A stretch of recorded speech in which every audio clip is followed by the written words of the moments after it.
Welcome to the joint meeting of the Millbrae City Council and Park and Recreation Committee. We got the entire city council here. Well, we have almost the entire, Almost, okay. we're just missing one. Well, we'll do introductions. We do? Would you like to start? Ann Schneider, Councilwoman. Ruben Holliver, City Council. Wayne Lee, City Council. Annie Oliva, City Council. Gene Pappin, Mayor, and I don't think these speakers work. They are? They're not on. Talk loudly. Hello. Not on. No, they tested. There's no amplification. Fake it. Oh. Fake it, everybody. Thank you. John Kiefer, Park and Rec Commission. Christopher Del Negro, Park and Recreation Commission. Julie Turner, Park and Recreation Commission. Thank you. Okay, and you know, we have a smaller group here, so why don't we have the audience introduce themselves too? Because you're all It important. won't pick up on TV though, Mayor. That's okay. Speak loudly, please. Is that okay? Let's go. You're on. Nicole Gazzelli with Group 4 Architecture. Deirdre Gladwin. Rafael Lopez. Marlene McBride, Senior Advisor. Peter Ingram, Project Manager. Tom Williams, Interim City Manager. Group 4, Dawn Murphy. Andrea Gifford with Group 4. Sir? Could you tell us who you are back there? Oh, John Michael, citizen. Thank you. John Kellner. Sherry Teresi. Carol Krasilnikov, Community Enhancement Advisory Commission. Donna Hagel, same commission. Keely, College West Action. Gentleman against the wall. Afam, Group Architecture. Jane Hildenworth. So again, Public Works. Deanne Hilbrands, Deputy City Manager. She was just a resident. City Manager. Mackenzie Brady, Recreation Director. Thank you. And nobody is just a resident here. We greatly appreciate your. No, you're not. Everybody's important here. Thank you. Thank you for being here and being a part of this. Just curious. Good. Thank you. We want that. Hi, Dawn. You're on. All right. Well, good evening, everybody. Pleasure to be here tonight. This is the second community workshop and second joint City Council and Park and Rec Commission meeting regarding the conceptual design for the new Millbrae Community Center. Our agenda tonight is about a 20-minute presentation to give you an overview of the project, the design options and material options, give you the feedback that we've received so far from the community, and then we're going to break up into two breakout groups. One over there is about the material site plan. This breakout group here is regarding the building design options. We'll rotate you through that, collect your input, come back all together, and we'll report out what we heard in the small groups on people's preferences and their comments. And then after that, there's a public comment period, and that will be followed, closing the public comment period with a discussion with the City Council and Park and Rec Commissioners. So that's our agenda tonight, and with that, we're gonna just jump into it. We do have the two presentation boards going for you today, and hopefully it helps better than last time. Last time we only had one. Where we are in the conceptual design is right here, completing up the conceptual design options. We did design values with you in the springtime, and what we're aiming for is coming back late November, early December with the recommended conceptual design option. As we go to the next slide, talking about what really gave us input from round one as we developed these design options. Round one outreach happened in the springtime, as I just mentioned, and we had over 900 people give us input on design values and site values. And this was from an array of events that we attended, from community meeting, online survey, farmers market, self-help for the elderly. We reached out to the middle school kids, as well as the Lions Pancake Breakfast and movie night. So a nice array of engagement from the community. And what we heard in terms of the building design values, they're summarized here on the left side and also on the right right side is the site. So what was important to the community for the building as we went into conceptual design is that it be open and engaging to the park. It have outdoor rooms, that the massing and scale be appropriate for the park in human scale, that the massing and material be complementary to the park, and that it have an entry focal point, and that it be inviting. In terms of the site, landscape integrated, interactive public space. Millbrae likes to play, so you needed to have some play space as well, and then open passive space and engaging landscape. And so that's what we used as we developed the conceptual design options. And I'm actually, the next slide. I'll present the site plan, and then Andrea Gifford from Group 4 is going to come up and present the design options. So as we're looking at the site plan, over here is Palm Avenue. Lincoln Circle is right up around here where you can see the apartment buildings. Laurel Avenue comes into the parking lot at the park right there. What we have here is the 2 parking lots and the proposed parking, all of which will be improved as part of the project scope, which is outlined in red here, this red dashed line. One of the things that you can see we've adjusted in terms of the building plan is that little kink or that little bend in our building is actually responding to the wind. And so these diagrams over here are fluid diagrams model the wind. And so you can see when we start bending the building, our outdoor spaces outside the community room here start to show that nice blue color. That means that it's very calm and there's no wind there, they're protected from the building. And this was provided, these studies are being done as part of a grant that the city got to help us in sustainable design. The Paseo connects from Taylor Middle School up there where the fields are, and it connects all the way down to the park into the existing pathway system. And then we have outdoor rooms that filter from inside the building to outside the building and then to the public walking. Next slide. As we look at the first floor bubble diagram, and this will be refined to whichever design option is selected as we move forward to the next phase, we have the more active, noisier spaces on the first floor. And so we have staff space, we have 2 preschool rooms, we have a lounge, a game room, a fitness room, as well as a large community room that's divisible by 3, and outdoor spaces at the community room terrace, as well as outside the fitness room for spill out within. As we go up the elevator or the stairs to the second floor, this is where there's more enrichment classrooms, kind of a little bit more contemplative, a little less active, a little less noisy. So if we come up the elevator or the central stair here, we have a main conference room, we have additional restrooms, we have a senior lounge, an art room, and 2 classrooms that are also divisible. And as we give you an overview of the design options, I'm just going to walk you through the 3 different design options that we've been giving input on. So the first design option here is what we're calling the offset gable. This design option really looks to the neighboring residential. Does that microphone work at all?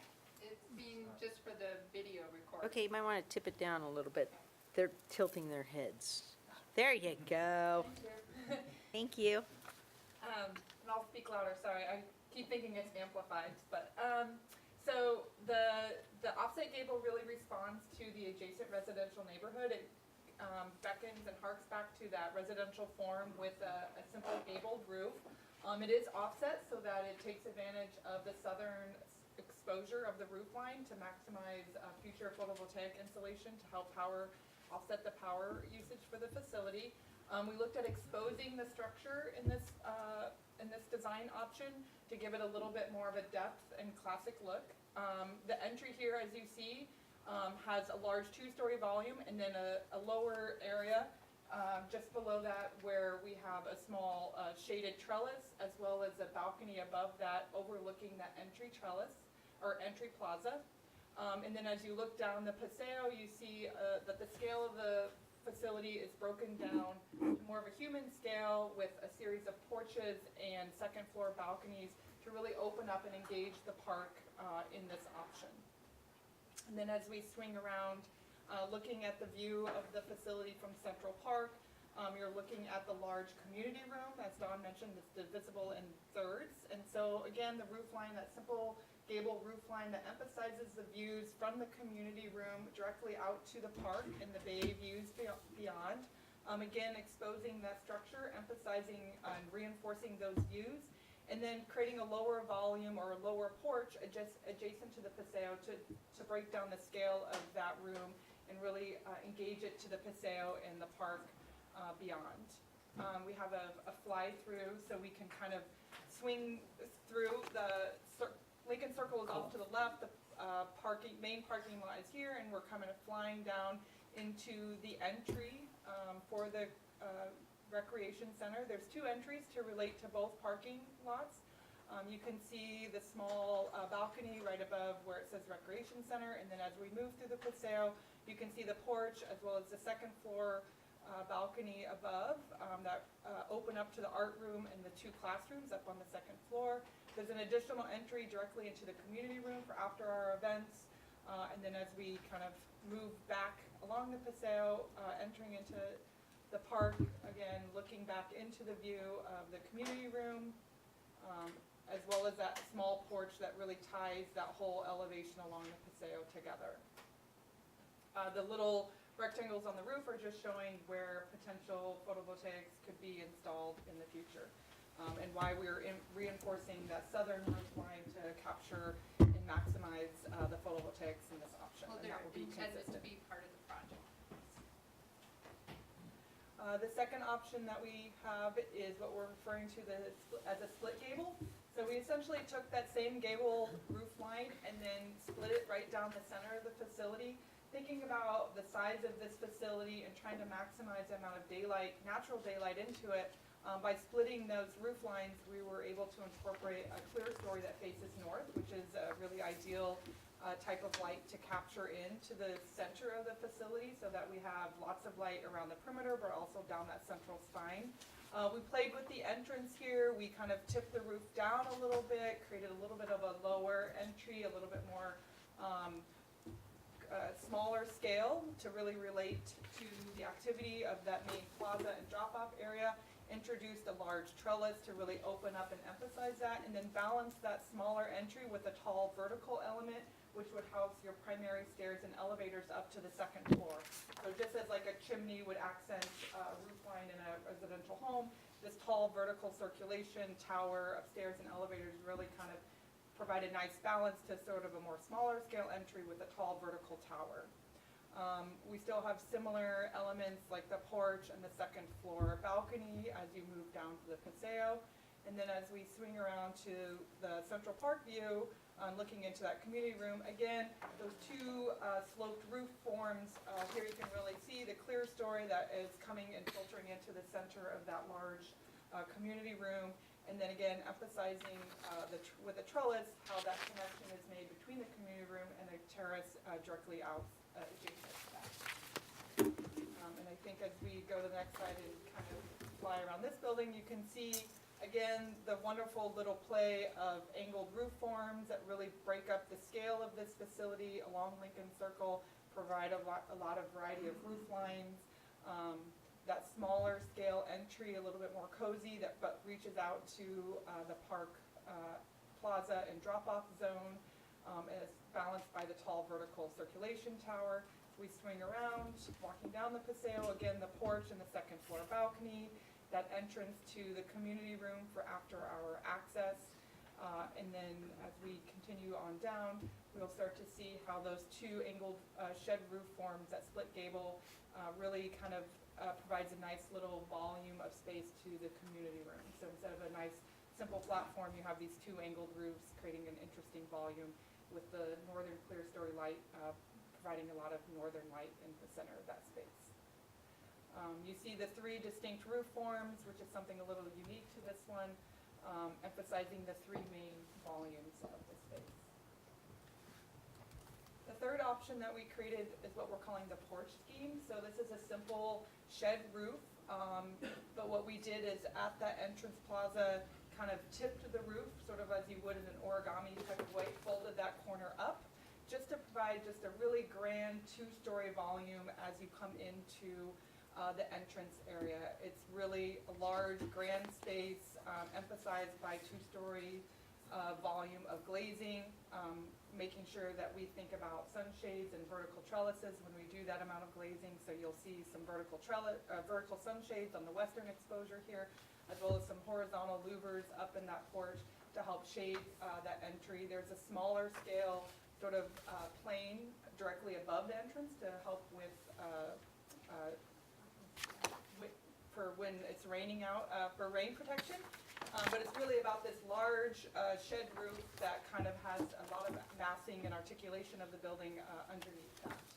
We still have the porch as well as the second floor, but instead of emphasizing those with a different volume, those elements are tucked into that large shed roof.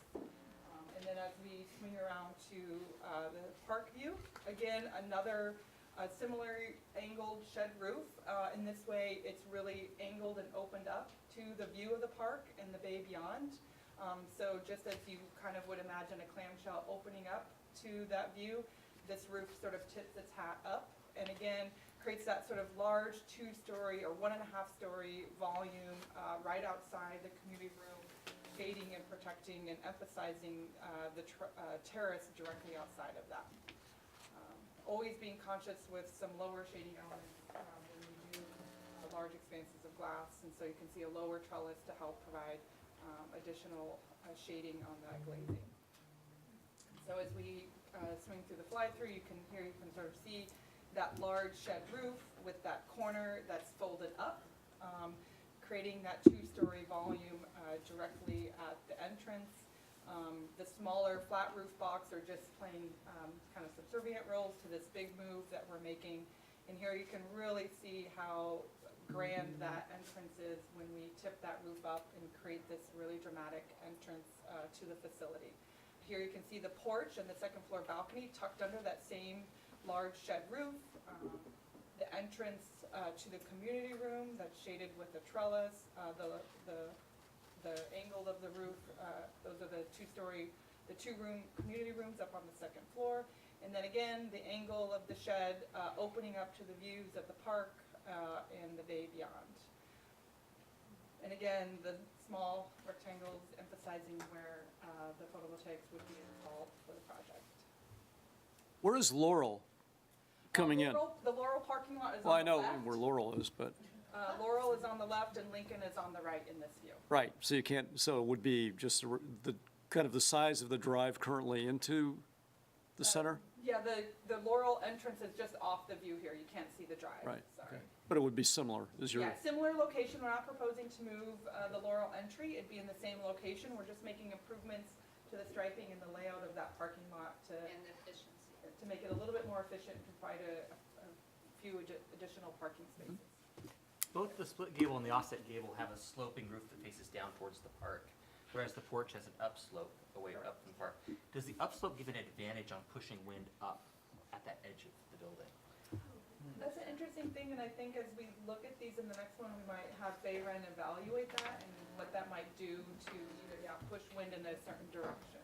But I would assume that, yes, it would have some impact of how wind would be factored when we shape the roof planes, and what the wind would do.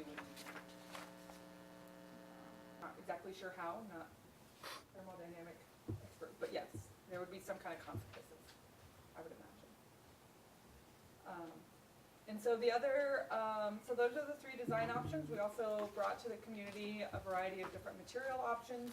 So what we're proposing is what's called our base materials. So the majority of the facility would be in a stucco finish to relate to the really residential area and kind of the Bay Area regional architecture that we see here, as well as a base use of wood. And predominantly where we were proposing to use wood is on the underside of the roof, off the eaves. So, and as you can see in the images on the bottom, on the underside of all the eaves, as well as the trellises and vertical sunshades. So all of those would be finished in a wood-like material.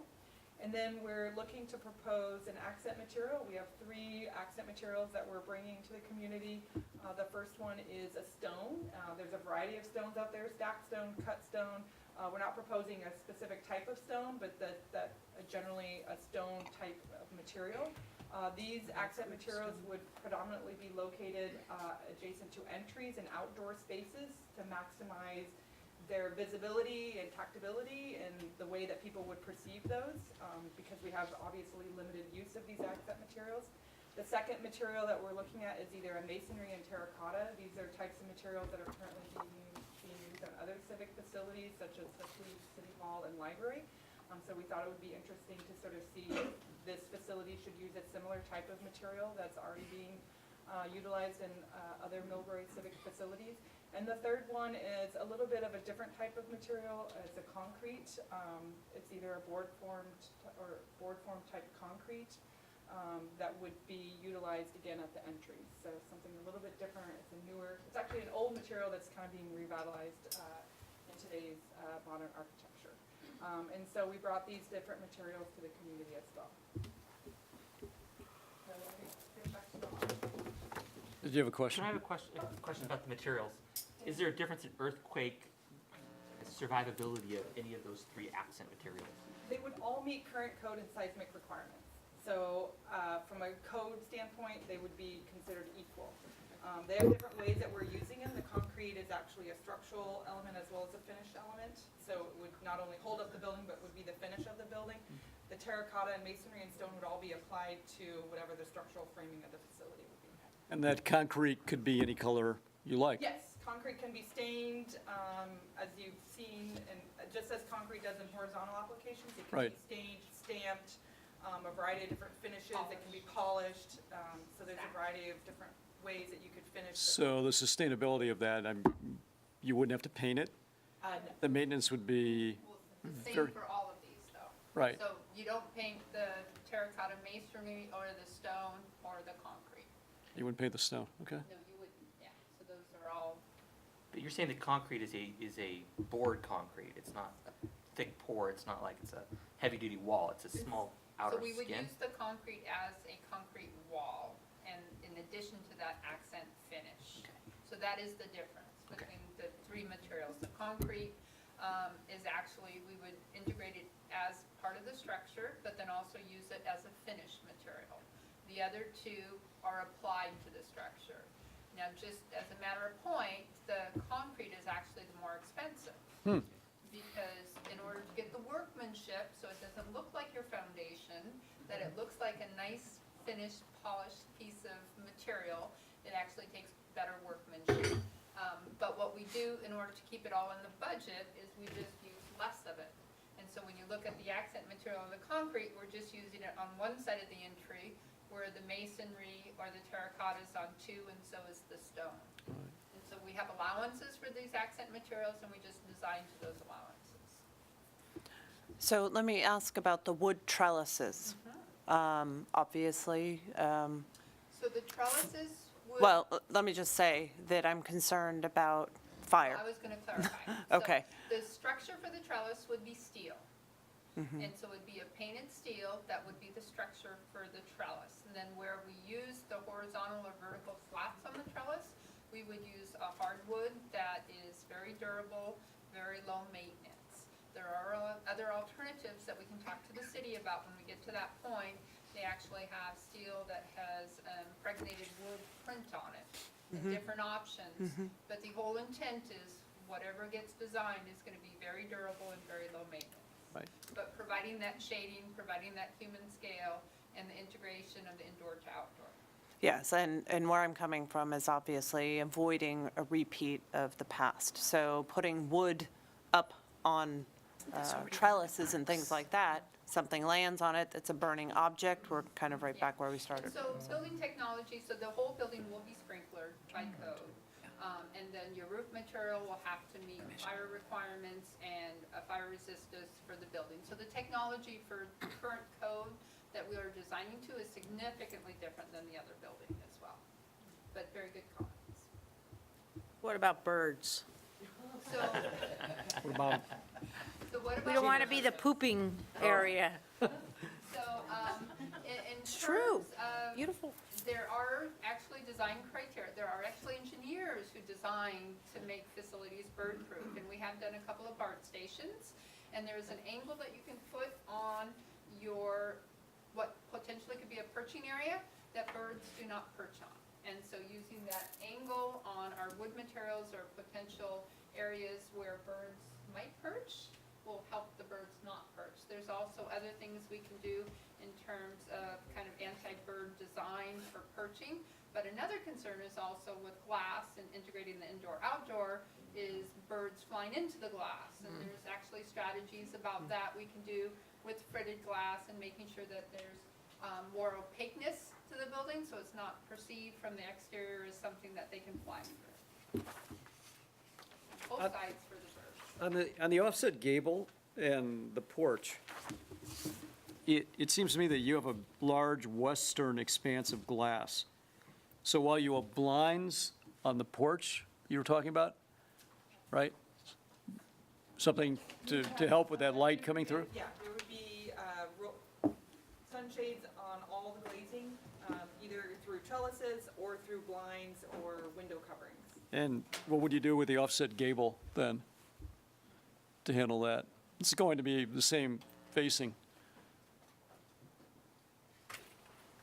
So you're talking about the community room? I'm saying that you're facing west with that, correct? Oh, yes. Yeah, so you're going to get Yeah, that so- hot afternoon sun Yeah. that's going to come So the beating right through that. It's one of the reasons why the balcony is introduced here. So the balcony pushes the second floor glazing back, not in plane with it. And so there's actually, it's hard to tell, but there's a deeper overhang at that western entry than there is on the eastern. And so the entrance is actually notched in slightly to help look at. So you have a little bit of shade coming from above. So you'll get shading from not only the gable, but above the doors, directly on the entrance, that door is actually recessed as well, Okay, because of the porch. I got you. to provide shading.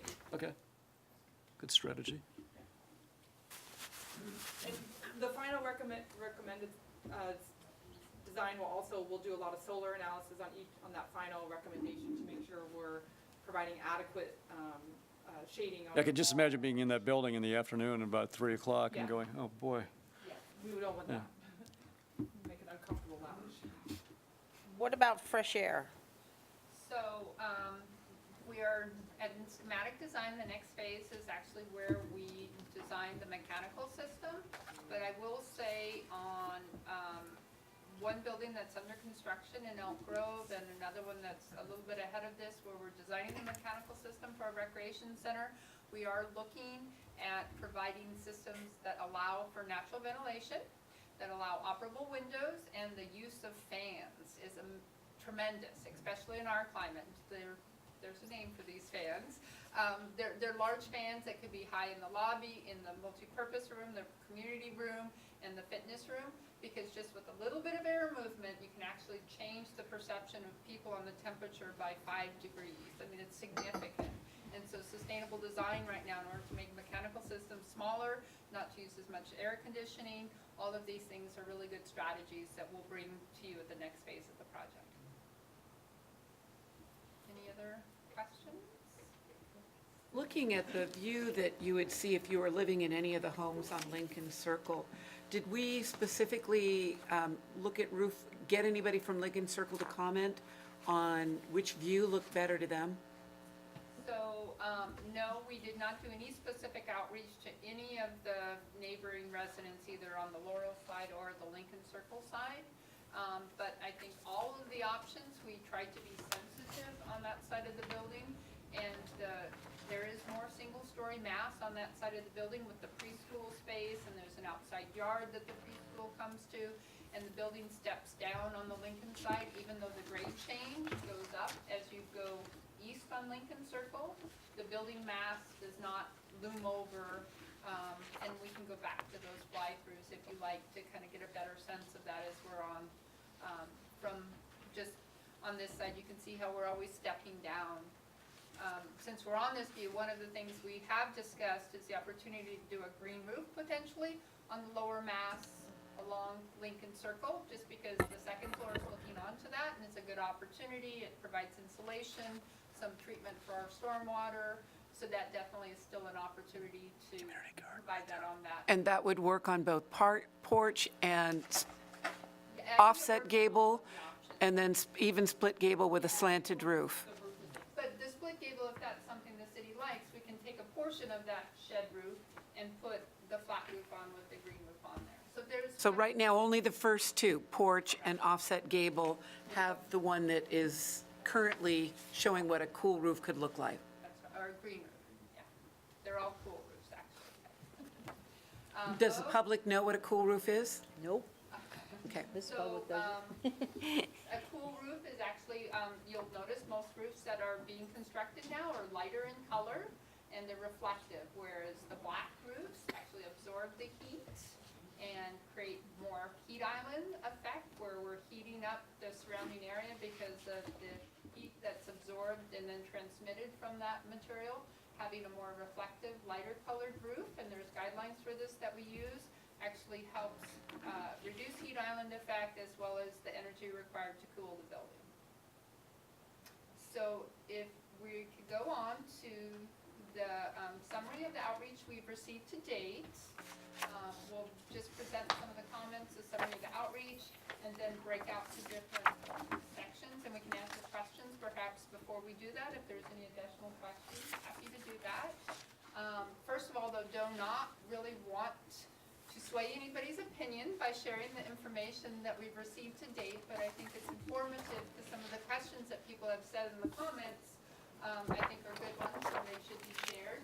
So far, round two, you already counted the open house, Nicole. So the 46 on the bottom, we just got this afternoon. So we have 929 so far, not including the input we're going to collect tonight. And again, a full array of outreach opportunities. We're really taking advantage to get as much input as we possibly could. And a call out to recreation staff who took the boards and the outreach to the wine, to your art and wine, or it's wine festival on Millbrae and got 352 respondents. So that's huge. Whoa. That was really great. So looking at what we've gotten back from this, Could I back you up 1 second? Is there possible duplication in that number? In other words, you could have surveyed me at multiple sites. there is, but it's, as you'll see tonight, it's not something you do in 30 seconds. So for someone actually to spend that much time and to be engaged multiple times, it is not a scientific survey and not intended to be a scientific survey. It's really kind of give general input and preferences. So definitely, if somebody wanted to come to multiple events, I will say, I heard people come up to me at the movie in the park and they said, oh, I was at the Carriage House Ribbon Company, I already did this. So I think there was a lot of editing there from people. And a lot of people also said, oh, it looks great, I'd love to participate, I like this one, but I don't live here. So, but it is not pretending to be a scientific survey. Okay. As we go back to the preferences for the three design options, we have offset gable, split gable, and porch. Offset gable and porch are running, in my opinion, neck to neck, with 75% for offset gable, 82% for porch, and the split gable is kind of running in last, third place here. But as we discussed these tonight, we're not actually looking for, let's walk away and say it's the porch we're gonna design. What we're actually looking for is your input on the different elements that you think are appropriate. And we'll come back with a refined option that hopefully takes the best of all of these three and comes back with something unique for Millbrae. The dislikes are shown on the bottom as well. And you can see, again, the split gable, it kind of neutralizes itself there with who liked it and disliked it. And then where the input was collected, if like middle school kids might like more contemporary architecture, you can kind of discount or take into consideration where the input was collected with the color coding. As we look more importantly, I think, as we look at the comments from the community, a summary of the offset gable comments, which is that one over here. They thought it did look grand and classic. It is more traditional design with the gable. Others thought it looked modern and open. And they liked the roof line for the glass and the viewing. I think that park side community room with the offset gable looking out to the park, a lot of people commented on that positively, and also liking the balcony and the openness. The split gable was perceived as not as open, and I think it's because that entry is down more to the human scale than the other two. Other people liked that and thought it made it feel more friendly. They also commented that it looked more industrial, less glass, less open. Other people really liked the shape and seemed to be inviting. As we looked at the porch, people had the perception that there was more open windows, more inviting. They did comment that it was more modern, but also thought it was reasonable and warm and inviting, and thought that that option might provide more daylighting. Other input that we received on the material palette, strong preference for the stone, 53%. Seems like a natural context with the park. Terracotta masonry was definitely second at 35%, and concrete 12%. Some of the comments in terms of the project budget.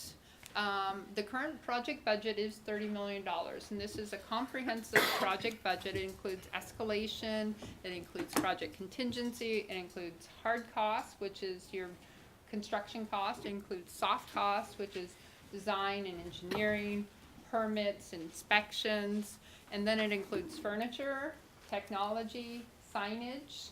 So that's the overall total project budget, and the city is intended to fund this in different ways. Definitely from use of the insurance money that the city has, which is about $10 million.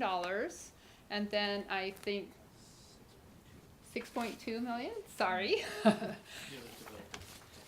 And developer contributions, which increases that, as well as looking at other funding sources to make up the balance. I think the GEO bond is proposed to be $12 million funding in November, and then the city has other options to come up with the other $8 million, which they're going to take into consideration what best option is for the city for financial moving forward.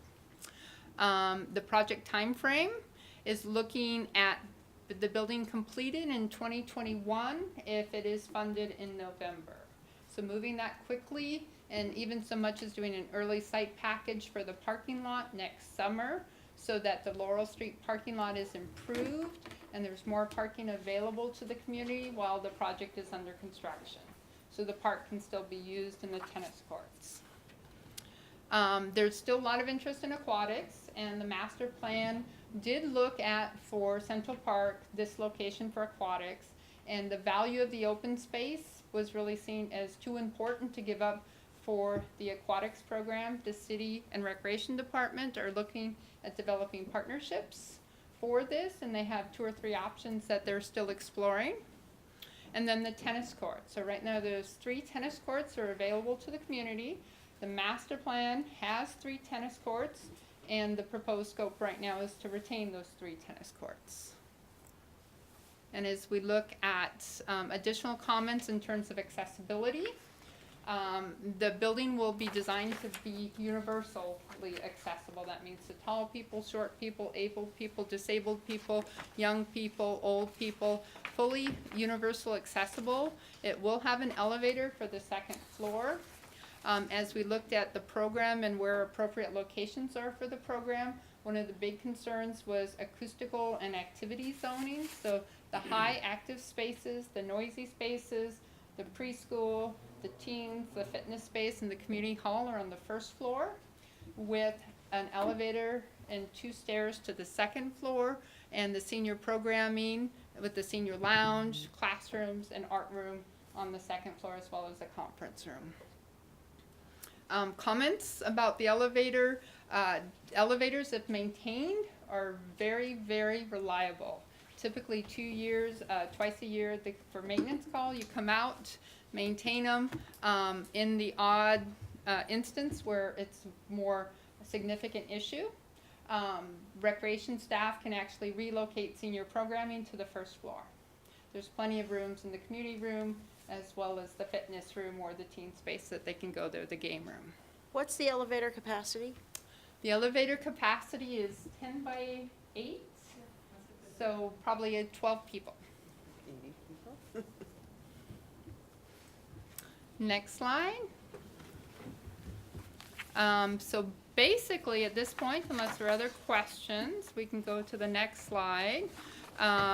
We have the 2 breakout sessions, one over there and one over here. And just based on time, maybe 10, 15 minutes at each station, but we rotate back. And so meeting back here in about 30 minutes would keep us pretty much on schedule. And if we want to just kind of split down the middle aisle, or split however you like to go to one station in 15 minutes, we'll wrap up those discussions before we rotate you to the next station. I have Other one question question? about the access points that you're showing here on that last slide. Yes. Is there going to be access to the playground from the street for drop-off, pickup, play, preschool? Oh, such a great question.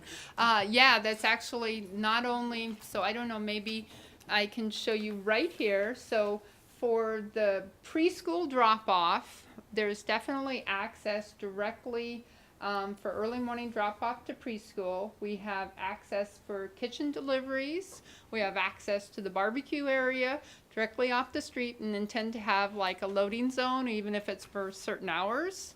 And then additionally, there's connection towards the playground over here. Yeah.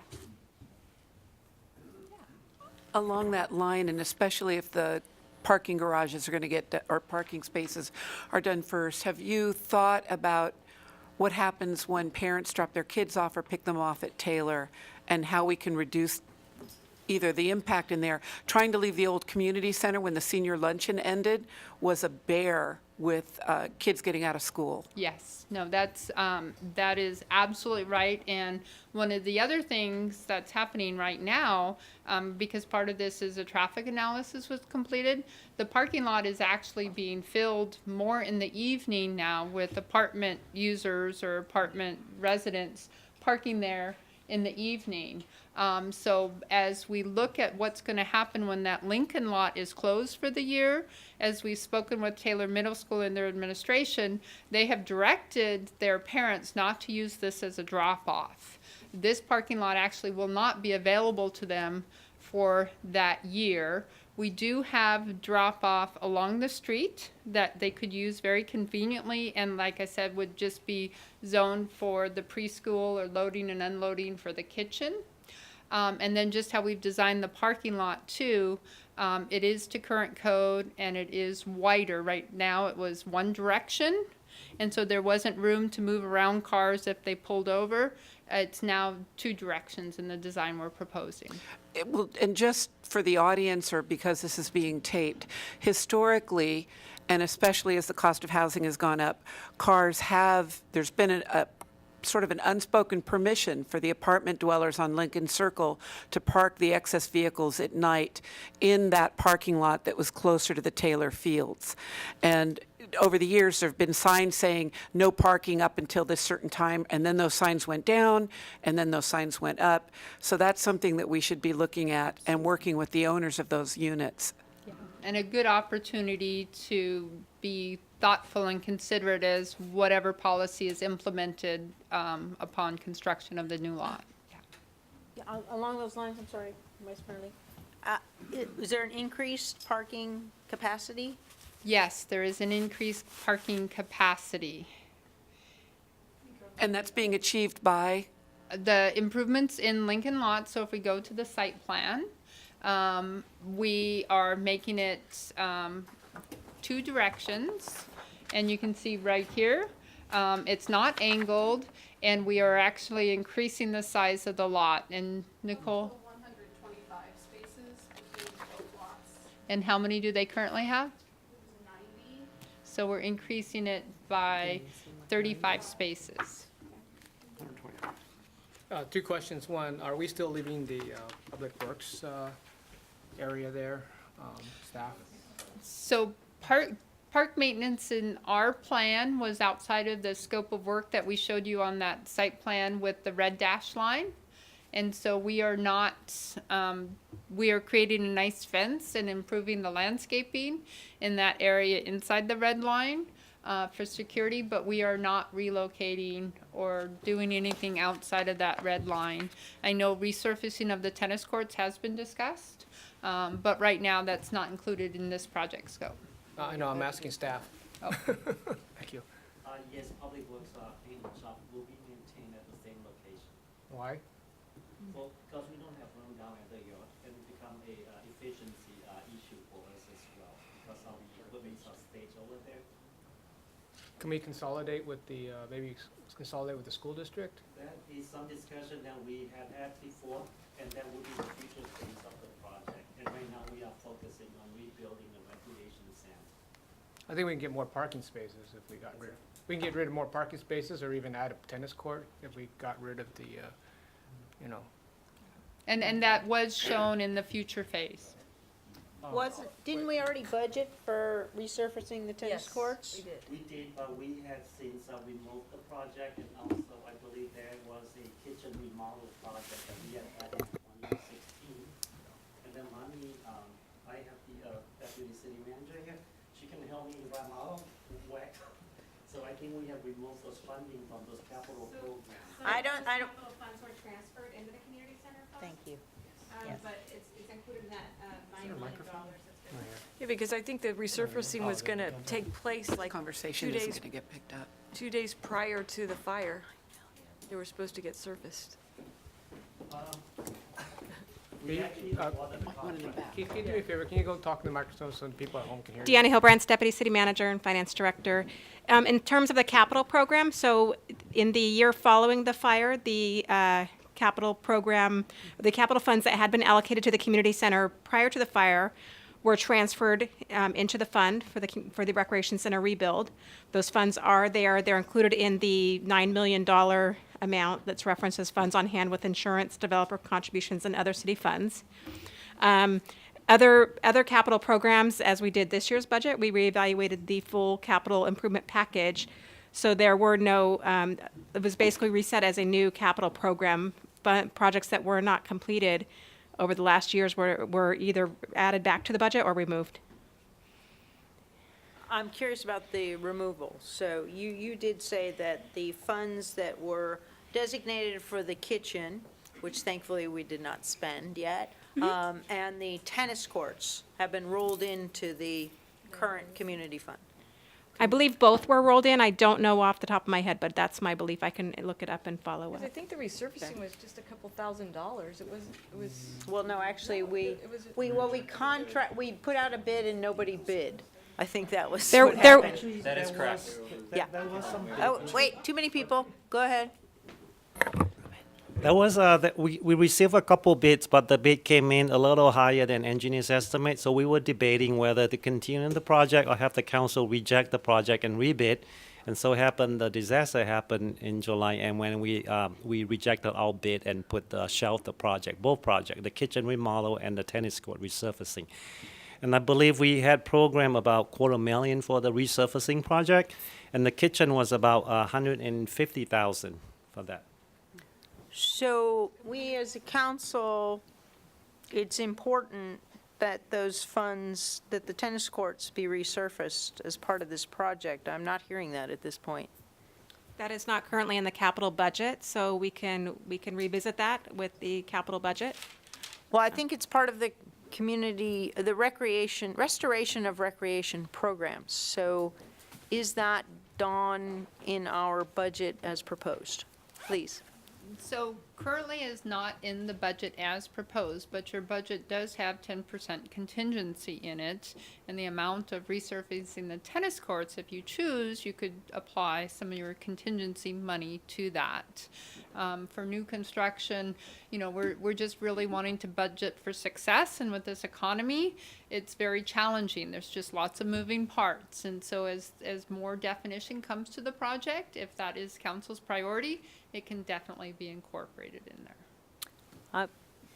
Oh, boy, okay. So why don't can I get the impression from the council and Park and Rec at this point in time?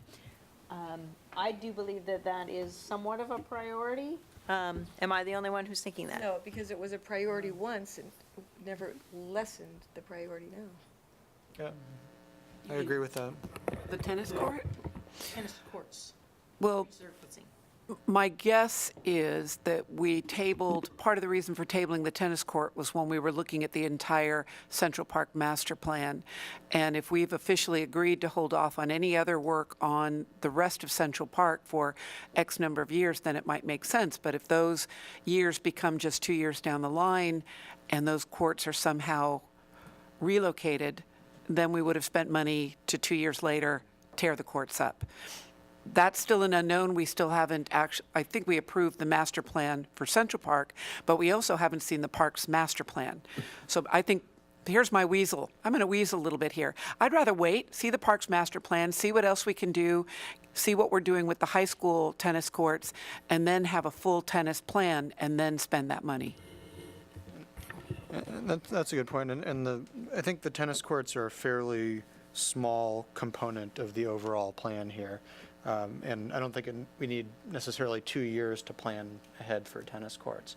So if we do have the funding sometime between now and 2021, then by all means, let's go out and repave the tennis courts if we're not going to be relocating them anywhere. But I don't know if it necessarily has to be in the plan today. I think Councilwoman Snyder has a really good point, and I agree. I'm not saying it has to be in the plan tonight, but it was in our budget once, and it was a priority for all 5 of us, and we approved it, and I hate to say it just go away because of It's still on somebody. our radar. It's Yeah, not- I'm not saying it has to be done tonight, but I don't want to say, no, we don't want to put it in any plan going far in the future. And I'll agree with my colleagues here, but to me, it is a priority as we approach this, and the funding was previously set aside. So understanding the contingencies, hopefully we can all work within that and actually get the benefit.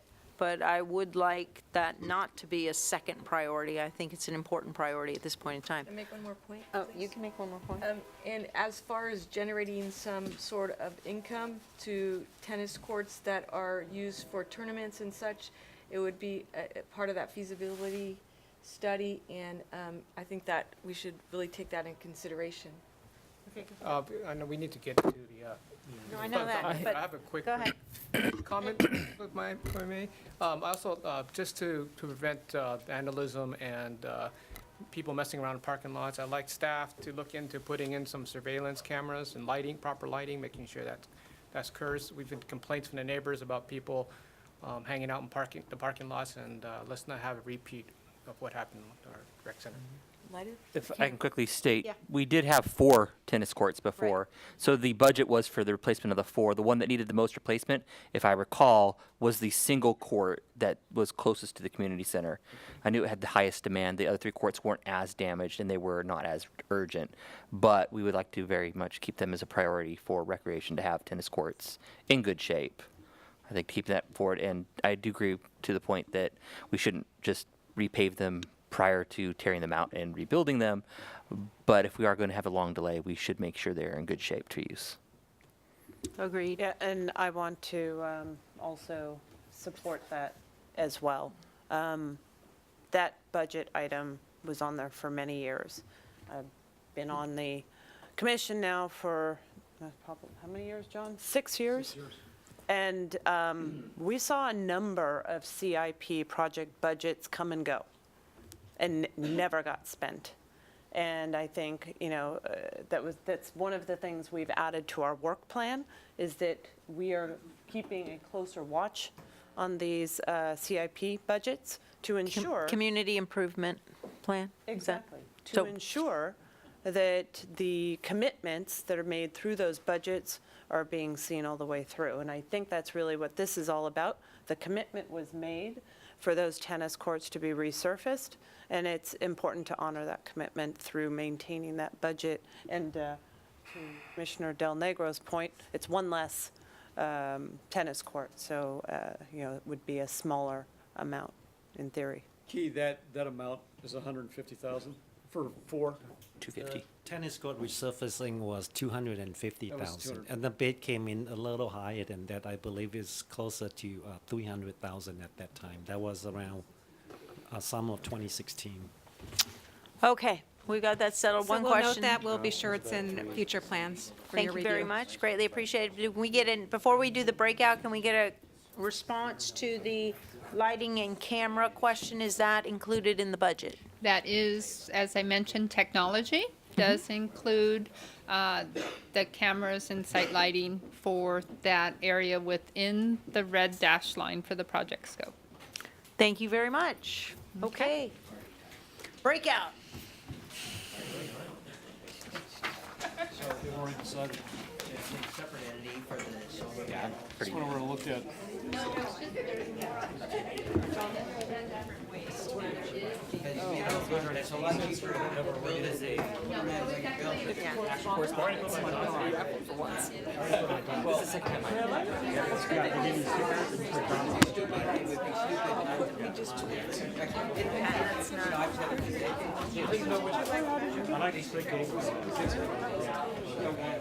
Are you, let's see, they're gonna video one of these.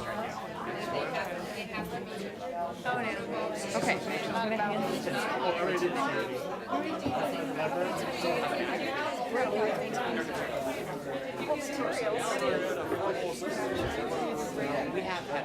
This one here? The one thing I have to say.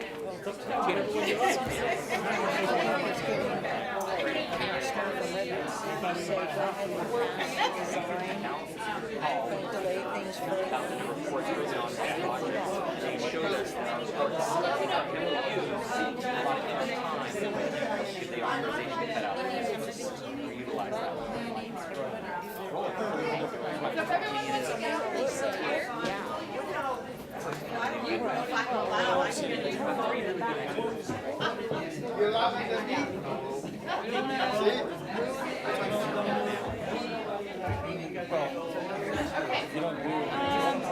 So for those who haven't, three of you.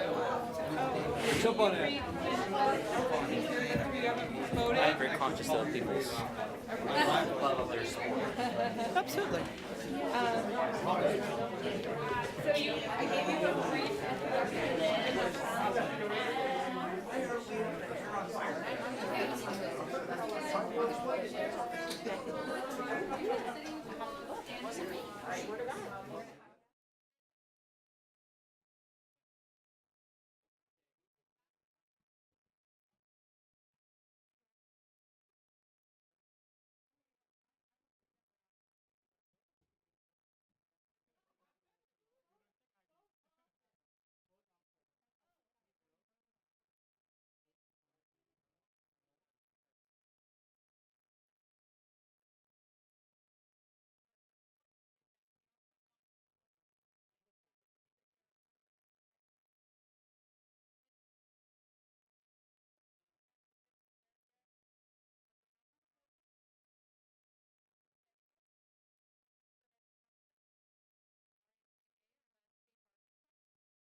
But one of the things that we like to do is kind of come up with design concepts, and we integrate art as part of the architecture.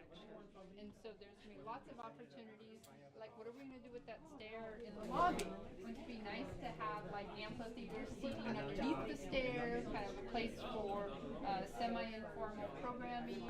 You know, we have a lobby space. You can really make it something special as it's 2 volume space. So lots of opportunities for us to explore. Raphael. Ron, I just came back from Hawaii, actually last night.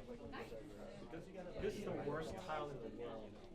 So this Every is concrete. every 12 feet, there was a cone saying slippery floors, slippery floors. Every 12 feet, it had a cone saying slippery. Because it was too shiny. Oh, they polished it? It was ceramic tile. So this is not tile, these are concrete, these are just joints. So it's and- textured. People were not going to slip These on are it like when it brushed. rains. Yeah, these are just 12 foot. Because I almost slipped twice. That's a really good point, I though. almost slipped twice. Excellent point. And every 12 feet, there's a cone like Yeah, that so saying we slippery don't have the floor. budget to do tile. So we could, yeah, we got nice concrete. I also know long-term, we talked about some water features possibly on site for long-term development of the park itself, which means kids without shoes. Yes. And I know a lot of times tile, slate, things like that gets really hot. So it's gonna be lighter colored concrete, just because, again, that heat island effect. It is nice to contrast it with certain areas that might be darker or something, but typically you'll see lighter concrete now. So I have one other question about the section here. You have a cutout of exposure here.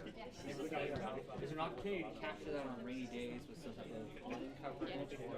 Yeah, and there's different ways to do that. We like that tree in there, and so what you can do is the horizontal shades that just go out with the thing, the awnings, kind of like on your RVs. They actually are using them like on the awning, and they use them in really nice locations, and they're very efficient, not expensive, and you just need them when you want them. And so since it's north facing more here, we don't want it too shaded, but to be able to put it out there on rainy days and then pull it back would be great. So a nice big tree is what we're planning that Yeah, site. yeah, it just is nice for the kids. She asked me what Plan has most light. they was emphasized that kids get brought in. So I would like to say that we're studying our whichever options, and we can create and we'll bring in light. And I'll worry that when we're going to use daylight harvesting, and so the perimeter lights will turn off when there's sufficient daylight coming in, the interior lights. I think it's really more an aesthetic decision. Yeah. Uh-oh, that means that we're being recorded. So if you like to talk, you're not amplified. Yeah. So any other comments, Annie? You're good? Okay. So let me just, over here then, we're looking at landscape furniture, and this is as we go down that paseo, the idea of using kind of organic forms and things like this, and we're not specifying anything right now, so definitely durability, maintainability, skateboard proof, all of those things will be considered, but just some of the concepts of being able to be a little bit more organic as we come down this paseo and integrate kind of rounder edges on things, I think is definitely currently the thought. And is that in the $30 million budget? That is in the $30 million And then budget. when you took us to see some of the ones down south, they had bollards. In fact, they all had bollards. Is that in the budget? That is in the budget. What's not in the budget, the ones where you saw the owls, the owls are lovely. Those were public art, but the bollards are the safety, you know, it's really a safety issue right now, the bollards. And there are beautiful bollards, but those public art ones, we'll pick attractive bollards, and we can work for opportunities to integrate maybe more creative, artistic bollards. Estimate of what those are, at least who to call? Yeah, I can tell you exactly what the budget, yeah, we help with that, so I can get you the budgets on the light.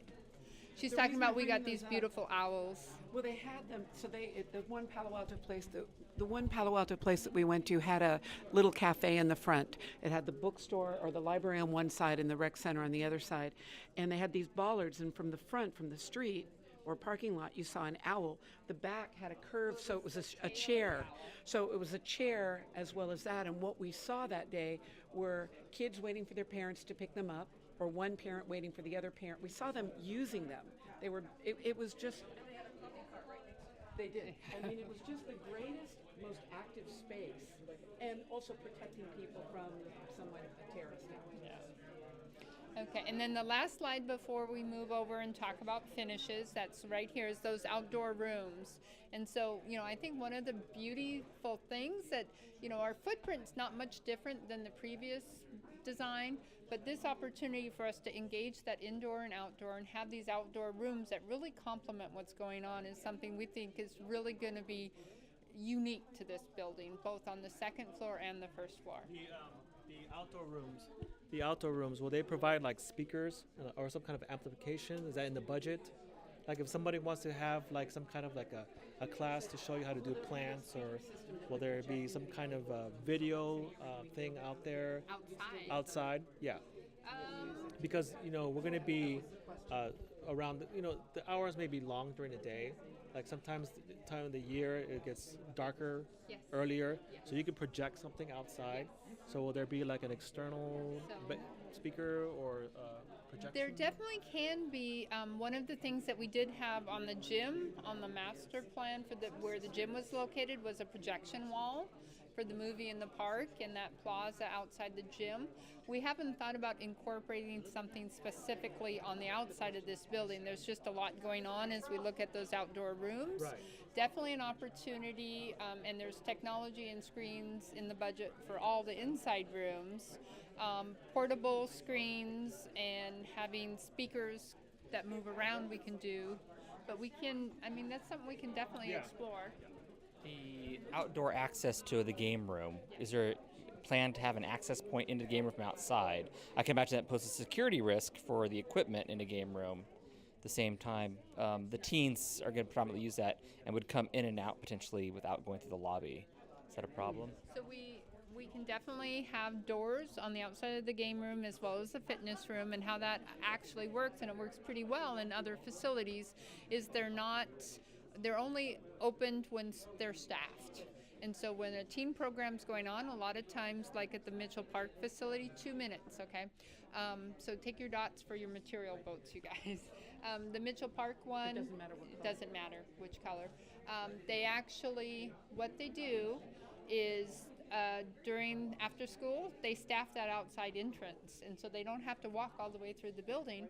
They can come in through that exterior entrance just to their teen space and sign in. Positive or a negative? Positive. As a negative. No, it's very positive, because the staff know the staff person is in the room overseeing them, so it's not unsupervised, it's supervised. We've had a lot of smash and grab type things going on around lately in the city. I'm concerned about security for whatever equipment's in there.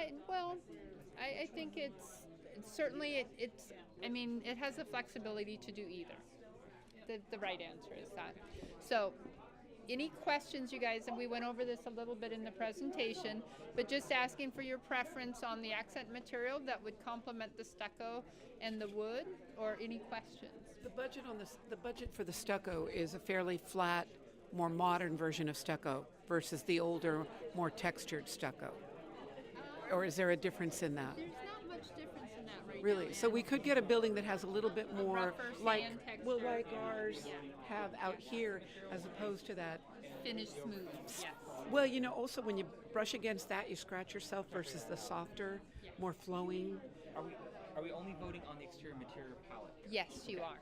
And we're only asking for input right here on the exterior material palette, and we were covering any questions that you had on the exterior site design. I seem to remember earlier in the process that there was a discussion of the possibility of having a cafe. And I'm just wondering if that is still a possibility to be on the second floor with access to the outside. So the discussion of the cafe was there.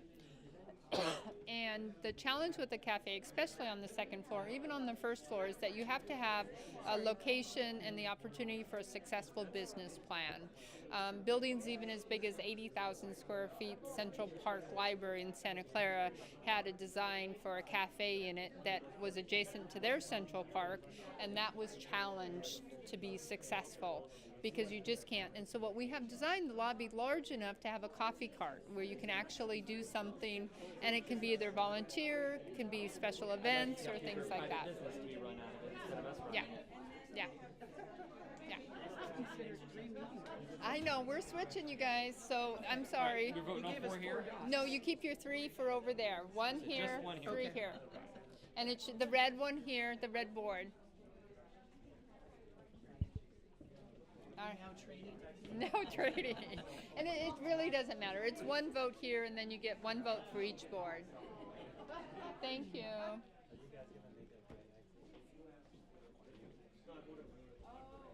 Okay, come on over, you guys. Come on, Marlene. That's good, you guys. Come on. It's nice to see new faces.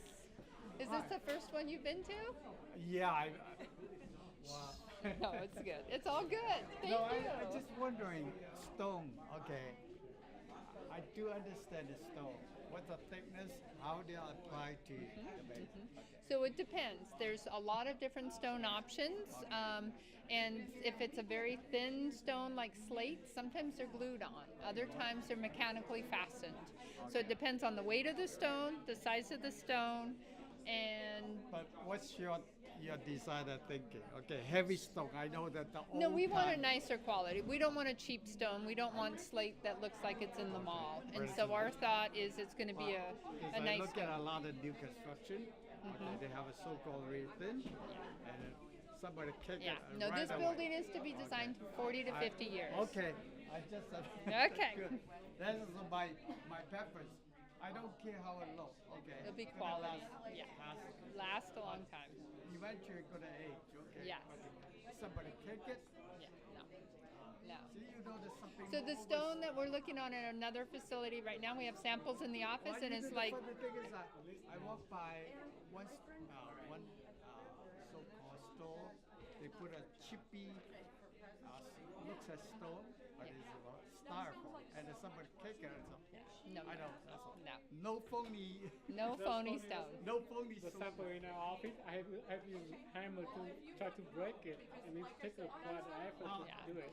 Well, I So- just make sure you understand. I'm I concerned. promise. I'm practical. Okay. Good. I only work in a construction field. Okay. Okay, It so we're looks- gonna have to talk to everybody though. So don't run away. Come over here. There's a chair for you right there. I rather stay. Don't run away. No, you can stand. Okay. No run. More pedestrian scaled entry because the roof line is coming down at that point. That's counterbalanced by a tall vertical tower element that houses the stair and elevator. So trying to balance that and still make sure that the entry is well defined within the scheme. Can I ask, on the design here, so you have the cutout with the balcony up here on this corner. Correct. Does that create more of a wall for the senior lounge area that keeps the volume different? Yeah, any of them. It's not an enclosed lounge still. They still have an open. I think it's a semi-enclosed lounge. They do desire a lot of enclosure There's to it. there's the Because we have the senior lounge adjacent to the opening on the first floor. Yeah, so- we'll want to make sure that that lounge is enclose semi-enclosed. if you want to. Yes, so that they can. I'm just worried about the stairwell noise coming from Yes, the lobby. yeah. And so the senior lounge, when we presented that to the senior advisory committee, talked about potentially having that semi-enclosed and/or sliding walls that can be opened or I know my closed depending on the grandfather use. is talking loudly to hear it. Yeah. That kind of thing. Yes, yes. And so we'll want to make sure that that's something we incorporate on all the designs. And then the third option is the porch with the big, so the third option is the porch scheme with the large shed roof. Oh, that peaks up. I didn't know we already voted. Excellent. We're good. You guys are good. Any specific comments you want us to write down? Any one of Feedback? fantastic. All fantastic. Any win-win? I'd like to take the Yes. Yeah, I think everyone agrees, making sure we have the best facility. We have this great opportunity, let's really make the most of it. My meeting today, Gina, is it someplace, and we don't have other communities. Yes. Oh my gosh. We just don't be here. It's gonna, yeah, it's really gonna draw in a bunch of users.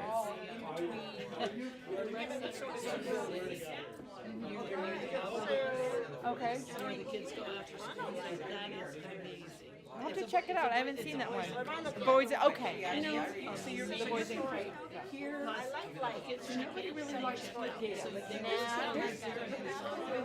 Just as well as the heart. And here, if this is to the other side of that north-facing light anyway, that can be a bank of windows, just like that bank of windows, but with that roof line. Oh, So they can go into the study and play. What I like about these two. Yeah, I think there's a great opportunity with the location of the community center and the Taylor Middle School to not have the kids just buzz through the facility, but hopefully be drawn into it, into the game room on the first floor. Yeah, well, that's what we Just to really activate that, and then continue their journey down to the library. Yeah. That's what I'm going to tell her. Yes. For somebody with computers. And Yes, apparently and a the lot of people like the tower. I like the Thank green you. roof. Sorry. Can you see Deidre?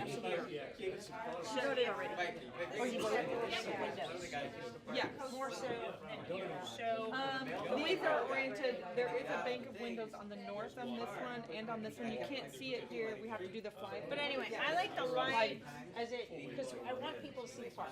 Yeah. So that's an Like element that I like, if I could emphasize that. Oh, we didn't have to mess up the whole thing. We already messed it up. There you go. This is the last event. Let's mess it up. Oh. There's no more events after this. I want a so. piece of No. It's like, Is this corner being low on its end? It feels compressed as you enter into the building. It doesn't feel inviting, open. yeah, the shading on the terrace that's not attached to the building. There was a talk of this eave and the shading shades the building, but what about the terrace? Would I need to be terrace shaded? And there's that you saw through the fly-through and the upstairs porch, the outside area that's over here on the children for the preschool. Lots of great opportunities to use trellises, materials, and even one of the comments from last time was on the children's play yard for the preschool. Can we have one of those horizontal shades that come out and protects it from the rain on rainy days so you can just cover it and the kids can still go outside and play. Very cost efficient and very effective.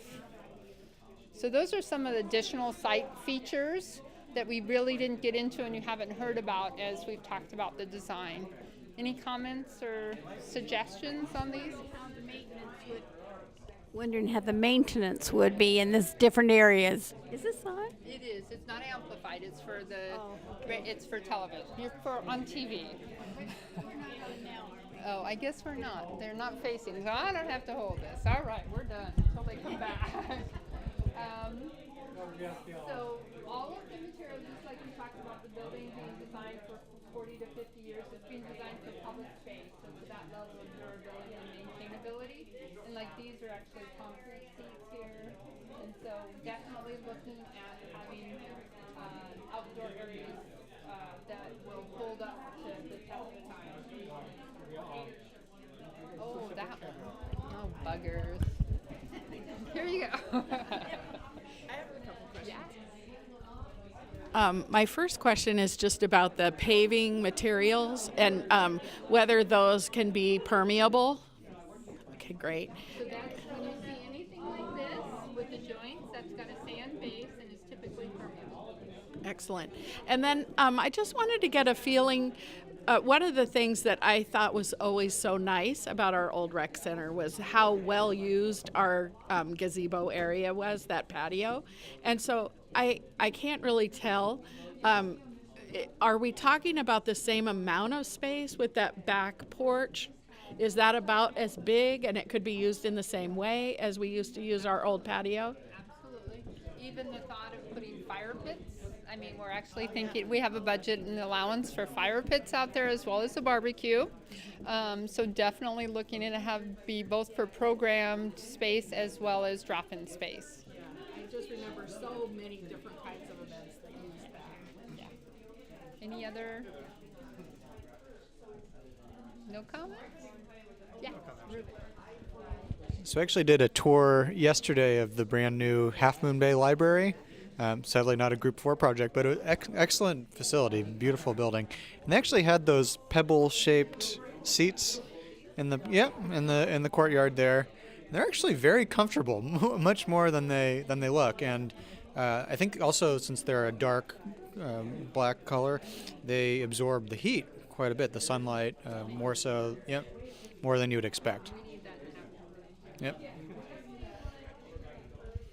Any other comments? No? You guys are so easy compared to the other group. All right, so that pretty much is the site. So as we look over here and look at the exterior materials, as we discussed in the presentation, our base materials that we're looking at stucco as well as wood for accents. Definitely looking at wood as the soffit material. It just brings a nice level of warmth, and it gives us the opportunity to not just have on the exterior horizontal, but to carry that as a ceiling finish on the interior. And so that's really nice where we can take that indoor, outdoor. Here, this option, you can see this is actually a rain chain that you could see us incorporating to bring water off the roof down into that bioswale that we just talked about. The other material is stucco. And so actually on the outside of the buildings per California Cal Green, we have to wrap our whole building in insulation. So it has to be continuous exterior insulation, and that really lends itself nicely as an option for the stucco on the exterior with the EFIS, or exterior insulation finish system as it's called. And so those are kind of our base material, always being considerate of where we use the wood and the trellis and the eaves to be very maintainable, very durable, and very long, having good longevity. Input that we're asking from you for the accent material is for stone. And remember, stone can come in all different colors, shapes, and sizes. It can be cut stone, it can be polished stone. Definitely looking at the next phase if stone is selected or if terracotta or brick is selected, to come back and get additional input on what type of stone, what kind of terracotta, or what kind of brick. There's a whole range in each of those options. The concrete is the third one, and the third one we talked a little bit about that in the presentation, so unless anyone had questions, I don't know if I have to go over that again. Terracotta is a material that is kind of come back into building technology just like concrete has, and this is actually a picture of the terracotta. And so it can come in longer planks, and it's got a really nice warmth to it. It's a natural material. It's very durable, very cleanable. The maze. So Marlene's question is cost-wise. Terracotta is more expensive than brick, just because it's a nicer finished material. And concrete's the most expensive material up here. You can pick stone that's 3 times more expensive than concrete. But how we do this is we've got an allowance that we've developed in the cost model for our accent material. And so whatever accent material is selected, we will design to that budget. And so wrap it up. Got it. Okay. So they're all equal long life living. Yeah, they wouldn't be up here if they wouldn't meet that. So which one is the less maintenance is the question. And I would say we're gonna put a graffiti coating, anti-graffiti coating on all of them. And so they can all be cleaned. The one that's probably the easiest to clean is probably the concrete, because it doesn't have the joints. So when you have those grout joints, and you'll see when they polish, when you clean stone, it's those joints. Am I right here? So I would say the easiest to clean is the concrete, but I would also say the graffiti artists, if you want to call them that, the graffiti people, they like the smoother finishes. They like a nice smooth palette because whatever message they're putting on it. And so usually your smooth stucco walls, smooth walls are the ones that typically get tagged more often. Any other? So we're being called back. Yes.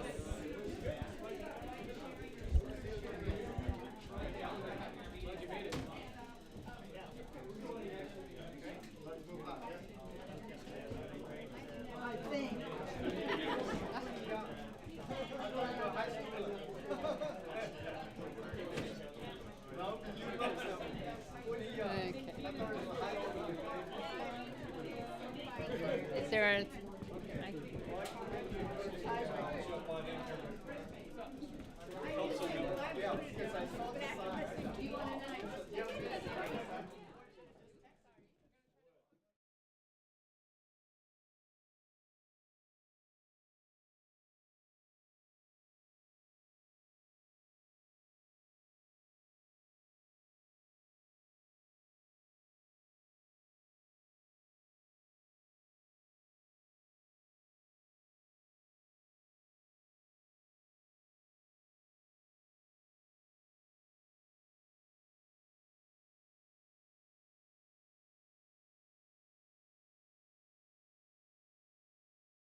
regarding preferences. Do we have any public comments? Yes, sir. 2 questions. Yes. Hopefully somebody knows the answer to these questions. Okay, I think you have to go over there.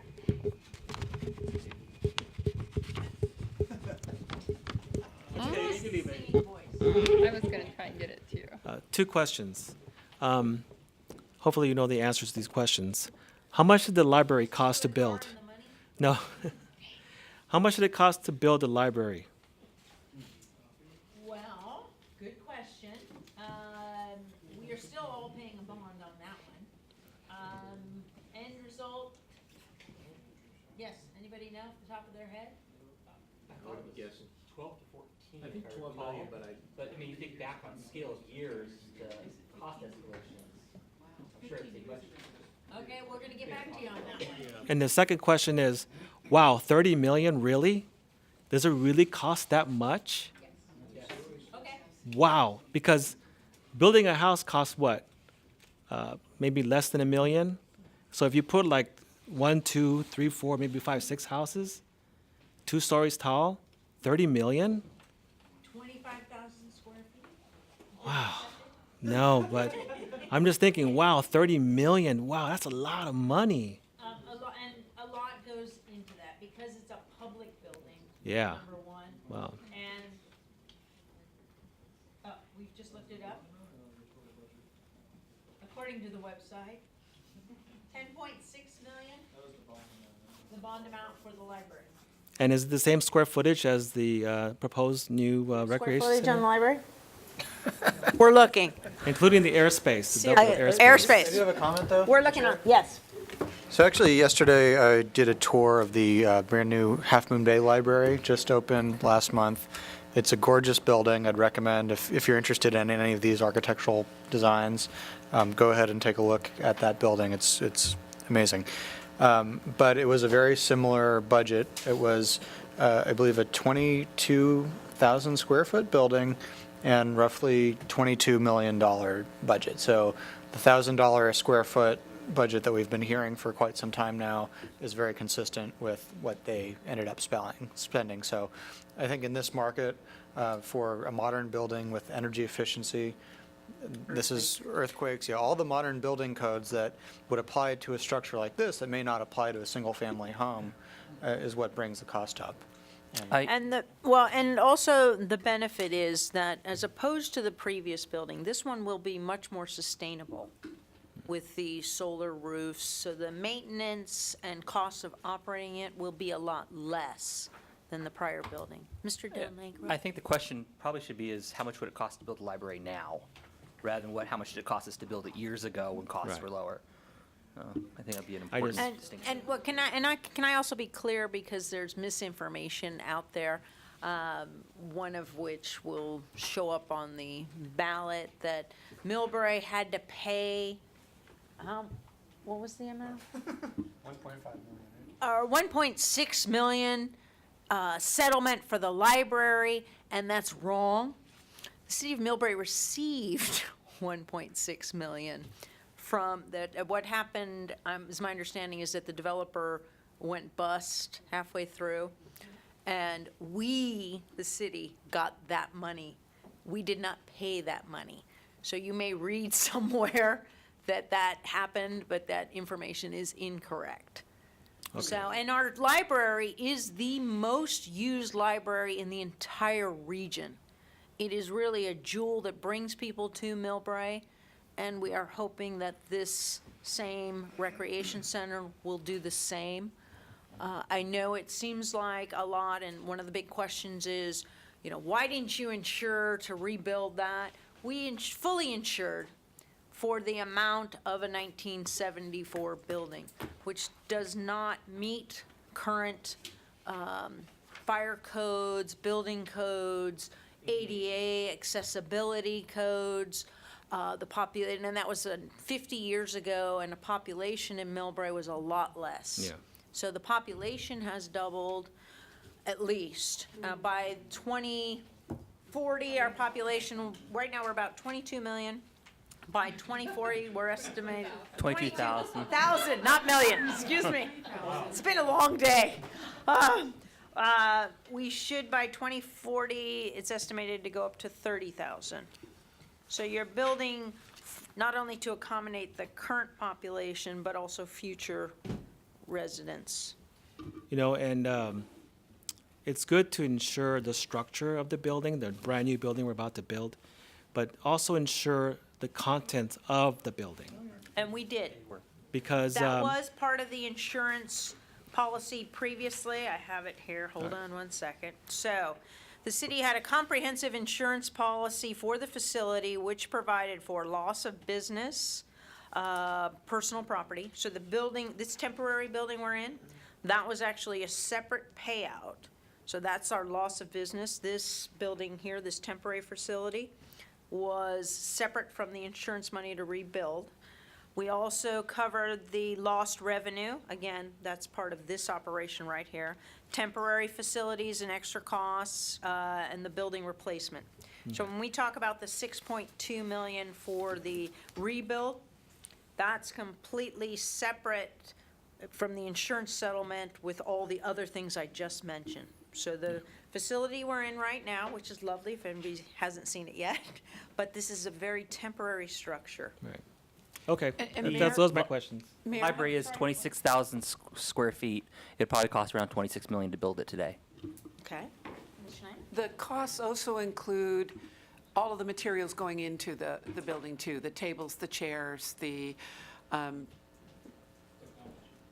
AV equipment, whatever we're calling it. And I mean, it's covering all of that. So it's not just building your house, it's building your house and furnishing it and getting all the dishes and getting all the pots and pans, so. Parking spaces? Yeah, and that's, I was gonna say, the Half Moon Bay Library is a much, much smaller site, and the parking lot is much smaller. And so if you look at the area of the site around this building, and you add escalation to the Half Moon Bay Library project, which actually is a project that Group 4 helped budget, it would be very similar. And so we are escalating these numbers to midpoint of construction. And so these are not today's dollars in terms of the project budget, because we need to plan for what you're going to pay when the project is bid to the contract. And they actually take to the midpoint of construction because all those materials aren't purchased right at the day the bid is let.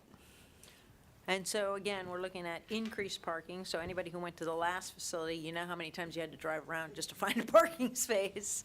So the benefit is, although a tragic incident happened, the opportunity is great. And the city council has really committed to try to do this as quickly as possible so we don't run into further increased costs. And we can make this a reality that will be sustainable, cost less to run, and really benefit the community as soon as possible. Is that okay? Okay. Good questions, though. Anyone else from the public? Yes, please. Could you go over there so they can hear you? Singing is optional. Oh, she mentioned, or you mentioned having cameras. You know, we don't want the same thing to occur. Will you have an alarm system as well to prevent theft? Yes, we will. Okay. We will also have a sprinkler system. Yeah. That the last building did not have. As was stated, this will be to current code, and we will be taking the next level. So lighting throughout the building and on the outside of the building and in the parking lot, cameras for security and safety, all Yeah. of that will be covered. Yeah, and also to actually enforce, like, your parking laws, you're gonna put, I'm sure you're gonna, you know, say no residents or anything like that between these and these hours, and that's great. But to actually enforce it, you know, I don't know if, you know, you have the Well, manpower, thankfully, we but- now have a full-time code enforcement officer. Oh, good. So, do we hire that yet? Oh, we're in the process, excuse me. That has been budgeted. And we should see greater enforcement throughout the city. Oh, okay, yeah. Because I see also, right, currently, I see, because I live practically next door, is in the tennis courts, I guess they're not locked because people, you know, go in there and use it for, not tennis, but other sports Yes. that probably they shouldn't be doing in the tennis courts. The Park and Rec Commission will inform you that one of them has been designated. Yeah, we do have, one of our tennis courts has been refurbished after the damage for a skating program. We have a women's roller girls program Oh, okay. that runs there. In addition, we have used the larger tennis court sets during off-use hours and late evenings for a futsal program for children as well. So we are cross-utilizing them when they're underutilized Oh, okay. for other Okay. sports. So some of that's authorized. Yeah, that's great, because I thought, I hardly ever see anybody play tennis there. Yeah, we have I gone played through them. recently there. But I will say too that the roller girls that have come in have actually helped us refund lighting for that tennis court area. Oh. So they've been a wonderful addition to the Yeah. community here, and they're very quiet. As far as we went and listened, it kind of sounds like rain. Oh, The, yeah, the- yeah, no, it wasn't about the noise. I just thought because the floor was made for tennis, but now I know it's been refurbished and can be used for that as well. Well, It's my not- compliments to They're the not Park hurting and anything. Rec Committee for, they were approached, and it is a resource that is now being utilized frequently, and also bringing in funding on a continual basis. Oh, good. Good to hear. Thank you. Thank you. Anybody else? Okay, if you forget something or you're watching in the TV and you want to email us, that's great. Open conversation, Park and Rec, City Council, anybody? We have a next step, don't we?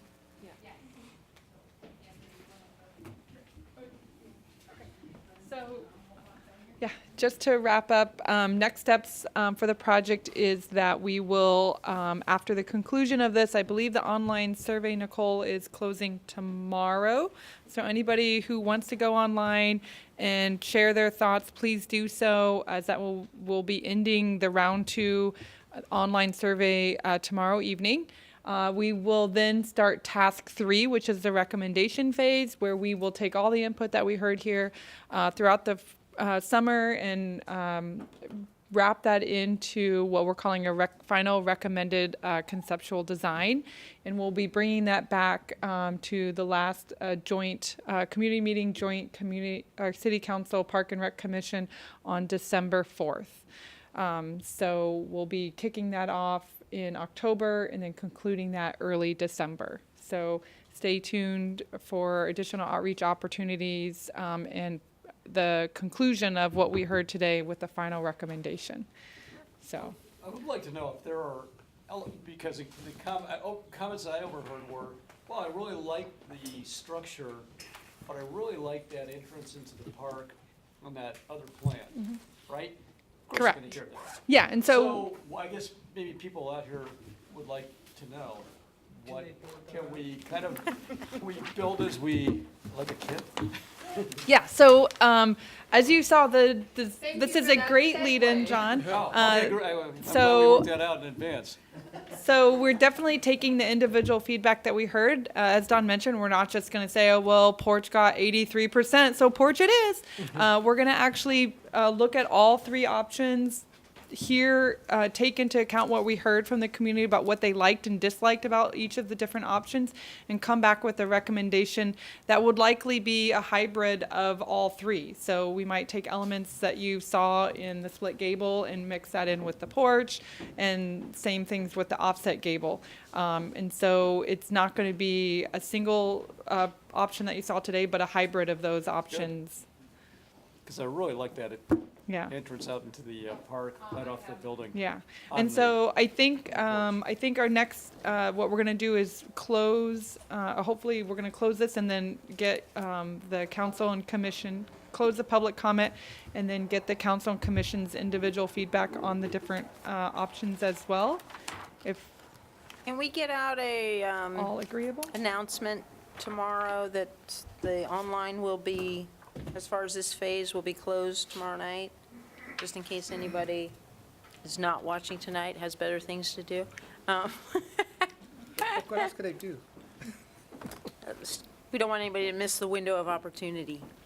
Great. I think we've been sharing the online survey through an email blast, and I believe the city has the capability to re-blast that and alert the community that the online survey will be closed. And if we can't get that announcement out tomorrow, and if we need to extend it one day, we're happy to do that, just to make sure everyone has that final opportunity to get their input. So as soon as that final reminder goes out, then we will then close the online survey. Thank you. But hopefully what we'd like to do now is with start the council and commission, individual evaluation of different options, just to try to understand more than what you like about it, but talk about some of the different elements. I think, John, you were saying you really like the entry of one, maybe there are something else of a different one. And so what we'd like to do is, with each individual member, is go through this spreadsheet, talk about the 4 points of design and one about the material palette, talk about the entry, what we like about the 3 different entries, what we're not liking, a preference for some of the different elements, talk about the porch and the balcony, the massing of that, and how that integrates into both the design of the paseo and the massing of the overall community's rec center, how the community hall engages the park, and then a little bit about the exposed or concealed structure. As you saw, 2 different options within the 3 different schemes. And so this will give us a good opportunity to understand what we really might talk about or taking from each of the different options when we've put together that final recommendation. And then lastly, just talk about the materials. While stone was a preference, we just want to make sure that there's a good discussion about the material palette and if there's any other revisions or changes we'd like to see. And so I think there's no. One time we did it from one end to the other. I think that, if that works. I think, Park and Rec led last time, so City Council, I think, is up. Park and Rec committee. Oh, I thought you were going to take it and Volunteer. run with it, John. Who's ready? Why don't we do But that? whatever Who's you're ready, and so we'll start with the entry. Okay, Ms. Oliva's ready. Go. Great. I think that all 3 of them are unbelievably great, and I would be happy with the majority rules, because I feel like that everything, basically, if we do it from head to toe and go through with it, the designs, there's nothing that is an eyesore in any 3 of them. Great. I liked Chris's comment about the wind, so that porch-style roof, I think, is something to consider when you live in Millbrae. And then, as far as the materials go, I was standing outside that door, and if you look out there, you see the library in brick and the city hall in brick. So I would probably be swayed to go with the style of the city. To utilize the brick that's already present in the other civic facilities. All right. Great. Anyone else ready? Mr. Lee? Oh, yeah. I like the porch look in the front entrance, because I think it makes a statement, not so much like the balcony in the front, although that's appealing in the respect that it's nice to have the balcony, but I think it kind of dissuades from the look of the entry, which is a very important statement. Just as I like the back, the community room, I don't like to mask it, try to keep it from masking the window look, the large window, which makes it look very attractive. One thing we haven't really talked about. I'm sorry, which community room? The community room on the park side. Which option? Sorry. Any option, but I prefer the one on the porch because it's less. There's less. There's not much stuff covering the front of the windows. Like there's no architectural feature covering the windows. Great. And I think that's pretty much engaging. So that kind of brings to mind when you're talking about engaging in the park some feng shui elements, which is really important to the Asian community. Makes them feel Incorporate they want to feng shui. use it more often. They want to come and be in that space more often. Otherwise, if they don't feel comfortable, they will not use it as much as we would like them to use it. And I kind of like I don't really like the brick look. I think it's too pedestrian. I think it's fine here. That's the feature here. the rec center is going to be somewhere different. It's an opportunity to be different. I like something that's sustainable, looks like it's going to be sustainable. And I also mentioned the fact that maybe we can add some some art features that, and even consult with Councilwoman Snyder and her art group to add more art features, and maybe even one of those like a wind turbine. Even though it'll provide a little bit more energy, but also be a nice architectural and art feature. Yeah, the gargoyle? No, that's. Keeps away the evil, come on. Yeah. I haven't seen any gargoyle shape, but that's an idea. There you go. We haven't heard that one yet. What about a windmill? Yeah, they have those windmills that like the one at the marina, that Christie Fields in in San Francisco. It looks like an egg beater. It's kind of cool. Okay, staying on track, that's an art element. Okay. Anything else, sir? Okay, anywhere else? Yeah, Okay. go ahead. Let me see, I like the porch on the offset gable. When you talk to the young people of Millbrae, they like, as I mentioned earlier today, they go to a restaurant in Burlingame because they can sit up there and look down, so it gives them a sense of a hangout. So if you've got the two porches, you can kind of offset them. One might be for the seniors up front and one might be for the others. I know you said that both balconies on the side, and I don't know what to call that side, the Laurel side of the building, have two straight lines. I would like to see if it could possibly have some curving shape. All three options are very angular. And I don't know, maybe that's the way it has to be, but is there a way to mix a little curve into the straightness that then could be picked up by the swales, which I would imagine is where you're going to put that curvilinear area. On the backs of the buildings, I like that the offset gable doesn't have that big massing on the Lincoln Circle side, because to me that reminds me of the old building that was sort of the forgotten end of the building. It always looked trashy because there was nothing exciting there. And by moving it over to where you've got it on the offset gable, am I doing that right? The offset gable, it's on the left-hand side, it's in the Laurel side. It'll become more interactive there, and you won't have that big square block off on the right-hand side. Yeah. Yeah, and I'm too far away to really see what you're doing, but it just, in terms of how the old space was used on the back, that back corner, it always looked like trash. It always had a lot of trash. I like the stucco wood. Earlier today, we talked that the wood may not necessarily all be real wood. It may be a stone or a inert feature that looks like wood, but it's actually harder, so it'll survive longer. Yeah. I like that natural look, and I talked to one of you, and again, because I live in this neighborhood, I love this neighborhood. I love the fact that the stuccos all have a little bit of movement into them. Instead of the flat stucco, there is stucco, and I believe you said it's not that much more, to get a little stucco with a little bit more depth. Texture. Texture and depth to it. I do like the side on the split gable in the front, that the side windows on the building portion on the Lincoln Circle side seem to be bigger. I don't know, and then the other two, they have the same smaller window. I don't know if that's just, nobody paid attention to that, but I think the front of the building looked better with the bigger windows on it. I think that the split gable gives the worst looking view for the people currently living on Lincoln Circle. Your drawings are a little off, because this is actually up on a hill, and I think the two buildings are going to be fairly level. But the way it looks at that one picture that you had for us, you're looking down into a building that doesn't look very interesting from them. I love the green roof option. If we can get that in there, I think it's a great learning tool.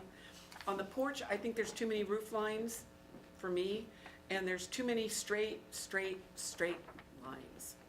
There. And anything on the material? Stucco, I like the stucco, the wood, and the stone. And the stone? Yeah. Great. Isn't that all of them? Well, that's No, because the way the- the Oh, no, previous it's not. drawings were, it's already kind of stucco wood, is kind of the direction. The stucco and wood are Outlook is base, gone. so stone would be the accent. stone would be the Instead of the masonry or Right. concrete. And I don't think we need to look like the library and City Hall. It's separate. I think someday when we make an agreement with the owners of Meadows and we get to add a swimming pool to the city of Millbrae, that's going to have another look itself. So I don't see why all our buildings have to look alike. Great. That's my someday dream. Someday dream. Mr. Holliber? Okay, well, I like the entry of the porch and the offset gable. I like the high glass windows there, and the big sort of grand entrance. The split gable, in terms of the entrance, I think it's a little bit cramped. I'm not a big fan of the balcony right at the front. I mean, I like having balconies in the building, maybe along the side facing the park or the side facing the Laurel parking lot, but not a huge fan of it right there in the front. I do like the trellises that they have along the front there. Let's see what else. I do agree with one thing I like about the split gable is the sort of chimney-like feature with that. I think it's the staircase. Yeah, the there. vertical circulation tower. Right, and also the open. Yes, yeah. And the opening towards the Lincoln Circle side with the second floor windows there. What else? With the park, I think I prefer the porch in terms of the opening towards the park, the way it opens up. I think the offset gable looks a bit like a gymnasium or some other type of kind of generic-looking room. The split gable is an interesting in terms of the architecture, but I think if we were to do it, it does seem like the ceiling is a little bit low for that size of a room. So maybe if the ceiling could be raised up a bit to be a bit more open. But I do kind of like the architectural features of having, not everything necessarily line up Yeah. right in the same spot. Let's see. As for the materials, I have actually a fairly strong preference for the masonry as opposed to the other accents. And like Councilman Oliva stated, I do like having the thematic connection with the library and with City Hall. I know they're not necessarily within sight of each other, but it does provide a certain warmth, I think, to the building. And it does show that it does feel like Millbrae to me. Yeah. In a way that the other materials don't quite in the same way. Great. Okay. I'll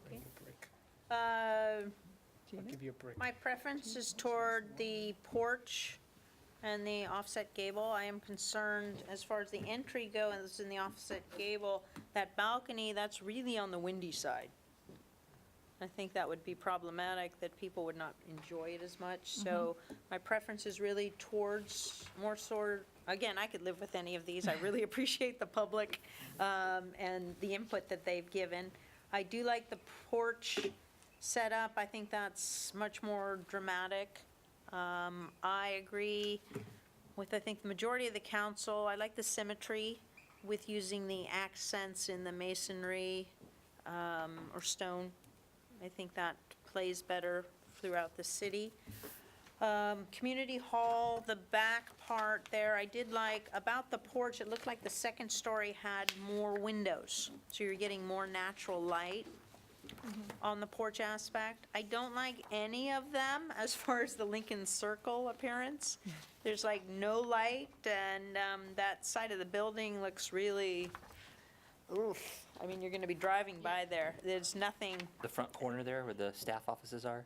Yeah, kind of. Well, everything on Lincoln Circle there, what I'm looking at are these, the flight, I mean, it's all the texture somewhere on that side of the building for any of the designs would be greatly appreciated. Okay. Because it just looks like, it looks like, doesn't look good. Yeah, it just looks bad there. Community hall is very exciting here. The exposures, again, I think I lean more towards the porch just because of the wind aspect. I appreciate what John said about the sun blaring in at a certain point of the day on the west side of the building. And I think that's it for me. Thank you. Great. John? Well, I've learned one thing, and that's never say to an architect their baby's ugly. Only on one side. Only on one side. So all buildings are a fantastic improvement from when we started. I firmly believe that. I think one of the things that I really liked was, and when you explained it, was the footprint and the way this thing is structured to curtail that wind on the park by using the building. I thought that was genius. And we didn't have to pay for it. Right.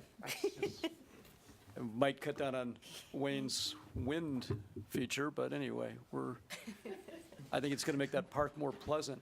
I like, I think a lot of Ruben's comments kind of resonated with me. The offset gable, I think, from the appearance, looking at it, and I hear about the wind and having a porch right there, but I thought the look was good.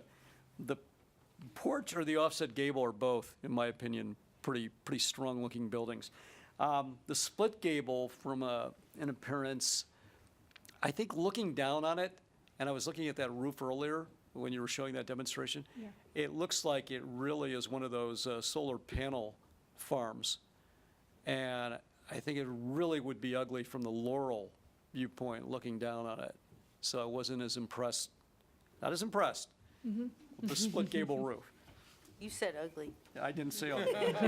No words in my mouth. Never said ugly. Said I think the other two are more attractive. Playback. So I think offset gable wins it from that standpoint for me. But then when you get into the connection with the park, the porch just really has it.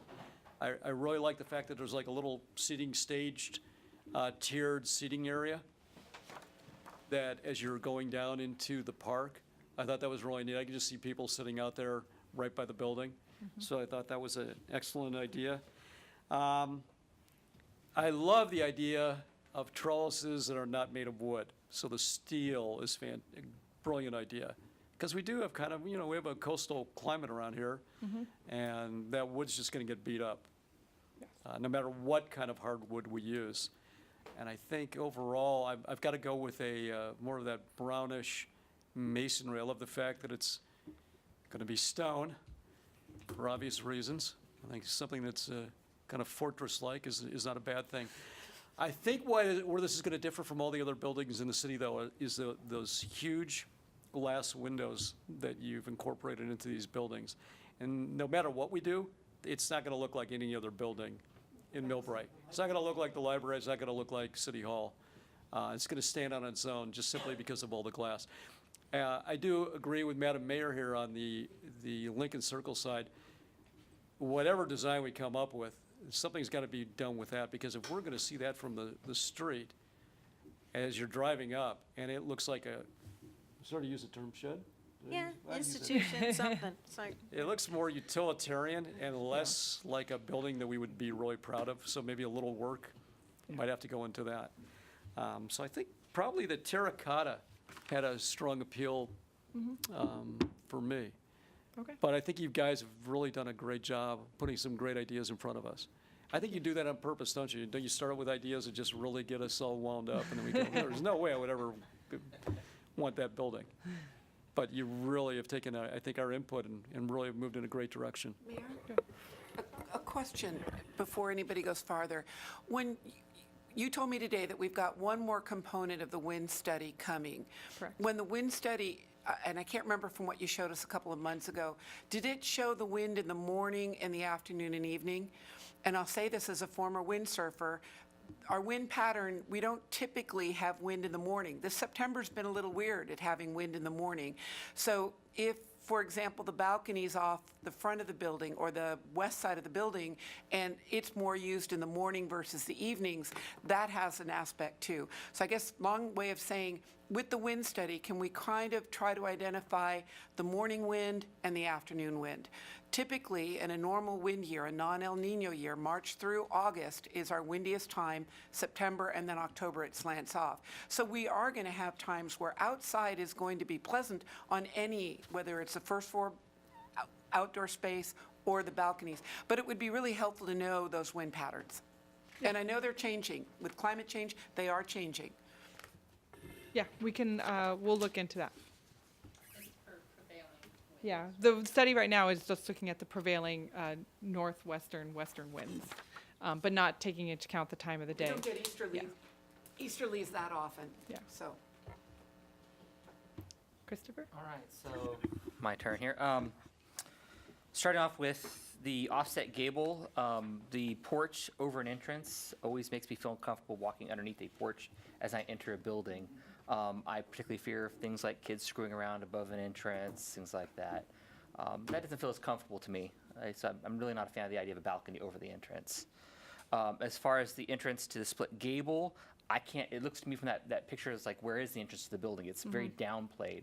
It doesn't appear that I see that it's as accessible or as open to the entrance itself, whereas the porch seems to be the most accessible of the entrances.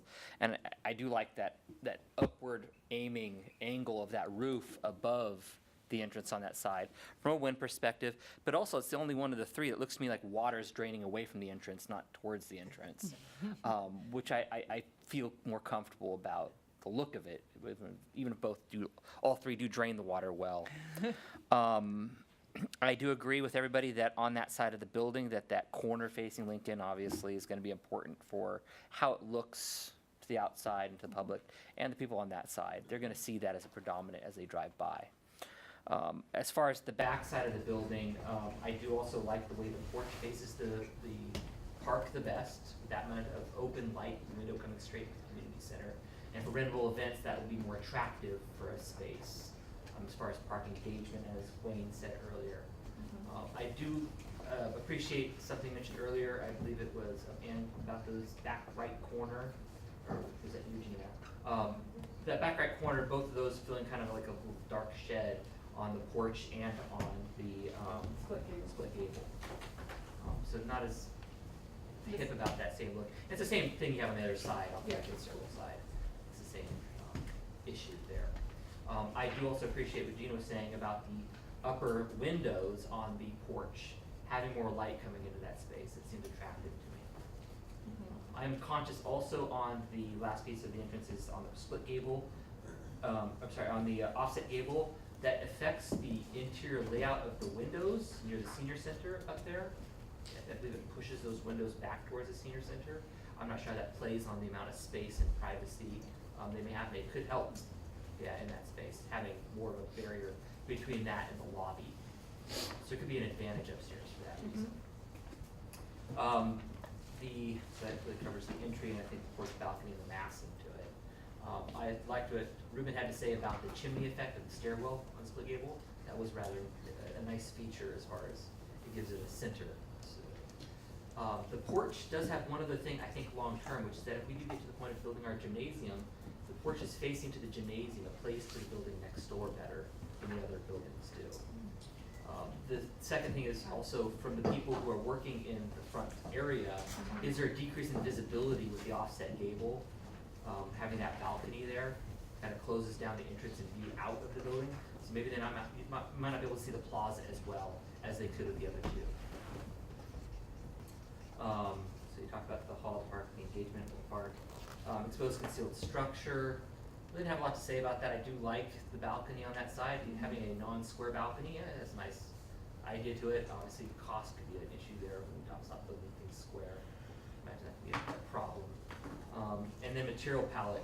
The big thing with the material palette, I do like the terracotta masonry best because it's an earthen feel, and this is a park-associated building. So I do like that it has that sort of earthen feel to masonry and terracotta.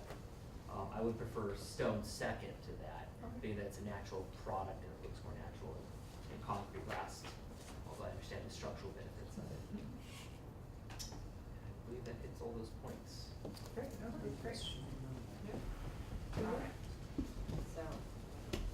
All right. So to touch on a couple of things that I think other folks have said, but the porch, I like the big grand entrance there. Lots of windows there with that clean, symmetrical look to it that, has the fluid lines to it that don't get broken up by a balcony in the front, right? I agree with Commissioner Del Negro, balconies scare me with small kids. I have seen kids in our community and there's no parents around, and I'm amazed at what people will allow their kids to do. I don't know. It'll be too long to get my kids here and watch them go out that easily. Anyway, okay. The front of the porch there, I guess I have different tastes than some of my commissioners. I don't actually like the tower in the front. I like the clean line, just, that roof line, one line straight across. I don't want to see it and then go up and go up. So I like the fact that the porch just has a facade to the front where, whatever is behind it then takes the interior space shape, if you will. The view from Lincoln Circle for the porch, I think also provides kind of the cleanest, again, symmetrical, kind of look to it from that side. It doesn't try to be something it's not. It's a very simple look to it. I kind of like, and see perhaps an opportunity somewhere down the road that roof of the first level, that exposed roof line could be used, I think we mentioned a green roof, but at some point, could it, in a later phase or, whatever our future commissioners are thinking that, maybe that could be used for something else at a later point in time. And I think without creating some roof line across it, it gives you more options for future usage. Let's see. Okay, so the back, engaging and view to the park is the porch has that most open and unobstructed view. So really kind of mirroring what the front is as well. Again, clean fluid lines that are not broken up. The playground access component there as well kind of gives, a very clear unobstructed view to the people who might be attending events there. Maybe their kids are in the playground, and having that with the porch view. Let's see, I think the other thing on that porch view, just, some other things perhaps, that are not necessarily part of the building, but built into, this areas immediately surrounding it, it is something of a, not a movable, but a fixed type of structure that could function more than just a trellis.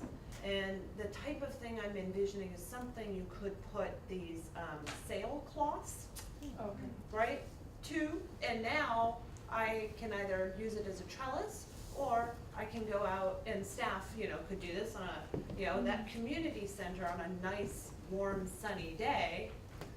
Actually, that space out onto that patio is much more usable if it's covered, because otherwise. So it's like retractable awning or something. Something to that effect, whether it's a retractable awning, something that allows us to extend that space when the weather is accommodating, right? Let's see, on the material palette, I like the stone. I think, it's just, for me, a low maintenance, but, you can get different mixes of stone colors. So, the brick and the terracotta have those reds in them. You can put a little bit of that into the stone, right? And you can get that blend of, browns and reds and, grays, kind of in some of those stone palettes, right? And then, of course, the last thing that I'd love to see that, would even help this building for me to visualize it at night would have been a picture that showed me some lighting, right? Yeah. Lighting just changes everything at night, accent lighting in certain places help to show off things that you don't see. Market lighting. Exactly, yeah. So, if we can get that perhaps, you know, in Yeah. the next phase. A night shot. Exactly, yeah. Because it's yeah. really gonna glow, it's gonna Yeah. be a real beacon with especially the amount of blazing. And one more thing, so I think all of them, for the most part, kind of have a small wall on the back entrance. But, you know, in the front, you know, I don't know, I think there's a little bit of seating and things like that, but, you know, my, you know, fear, just in today's day and age, is always seeing cars this close to pedestrian areas, right? So, putting some, Security, yeah. things like ballards or, you know, other structures there. To help, yeah. And Define. that, exactly, it creates two things. It allows you to create, you know, a safety barrier for cars hopping that curb, and, you know, we have all kinds of drivers in our community, never tell where they're gonna end up. But, and then those ballards can have some, you know, design concepts to them as well to help, you know, kind of, you know, enhance the entrance and We've the used them as exterior. an art piece before. There you go, exactly, yep. So, that's it for me. You can use those, can't you incorporate lights into those? Yes. Yes, that. That would be a really cool look. Yes, I yeah, do want- that's what I said. I really do like what you said about the light in the building Yeah. issue, because a lot of recreation programs run late in the evening, and picking up and dropping off and seeing an open door where light is and people can sit inside looking out is really important. So I do think anything you can do to show us what it looks like lit has. And that's one of the reasons why, the Lincoln side is actually a little less lit, is at night, you know, being sensitive to the neighbors and the light, pollution that might happen, so. But we'll look, definitely, noted that needs some additional work, but we definitely want to do it. So, Yes, I'm sorry, the texture will be noted. And which I didn't notice was the shed thing that Mr. Del Negro pointed out on the porch in the back, the Central Park thing. The right corner there, that's not really. Yeah. Okay? Great. Any additional comments? Or If you want me to be honest, if we go the direction of an ultra-modern building, which is what the majority here just said, and I think it grossly impacts the neighborhood next to it. It does not blend into the neighborhood, it doesn't fit into the neighborhood. Can you explain a little more? I'm not The seeing any of neighborhood, these as big. the neighborhood, the Highlands neighborhood, there's the Highlands neighborhood and then there are the apartments on Lincoln Circle. No, I'm just unclear on how any of these. The appear to be the modern. porches are all straight lines and angles. That's how I see porch, is nothing but straight lines and angles into a neighborhood that is more curvilinear and natural materials. Well, I So don't think brick they is said- not a natural material. We don't have any homes on this side that are brick. And yet the majority of you like brick. Yes, it'll look like City Hall, and yes, it'll look like the library, but it doesn't blend into the neighborhood. It will stick out the same sore thumb that it was before the first one burned down. So I have been outspoken all along that the examples that we have been shown have all been on the modern side, leading towards modern preferences, without any reflection to those of us who live in the adjacent neighborhood that have the more traditional architecture. And we haven't even talked about the insides, which every example in everything that I've seen has been ultra modern. Almost, not quite as bad to looking like a Mondrian painting. I mean, if you keep putting modern in there, the people are gonna lead where we're being led. We've been led. I feel like I have been led. Well, That's we're just where I'm definitely-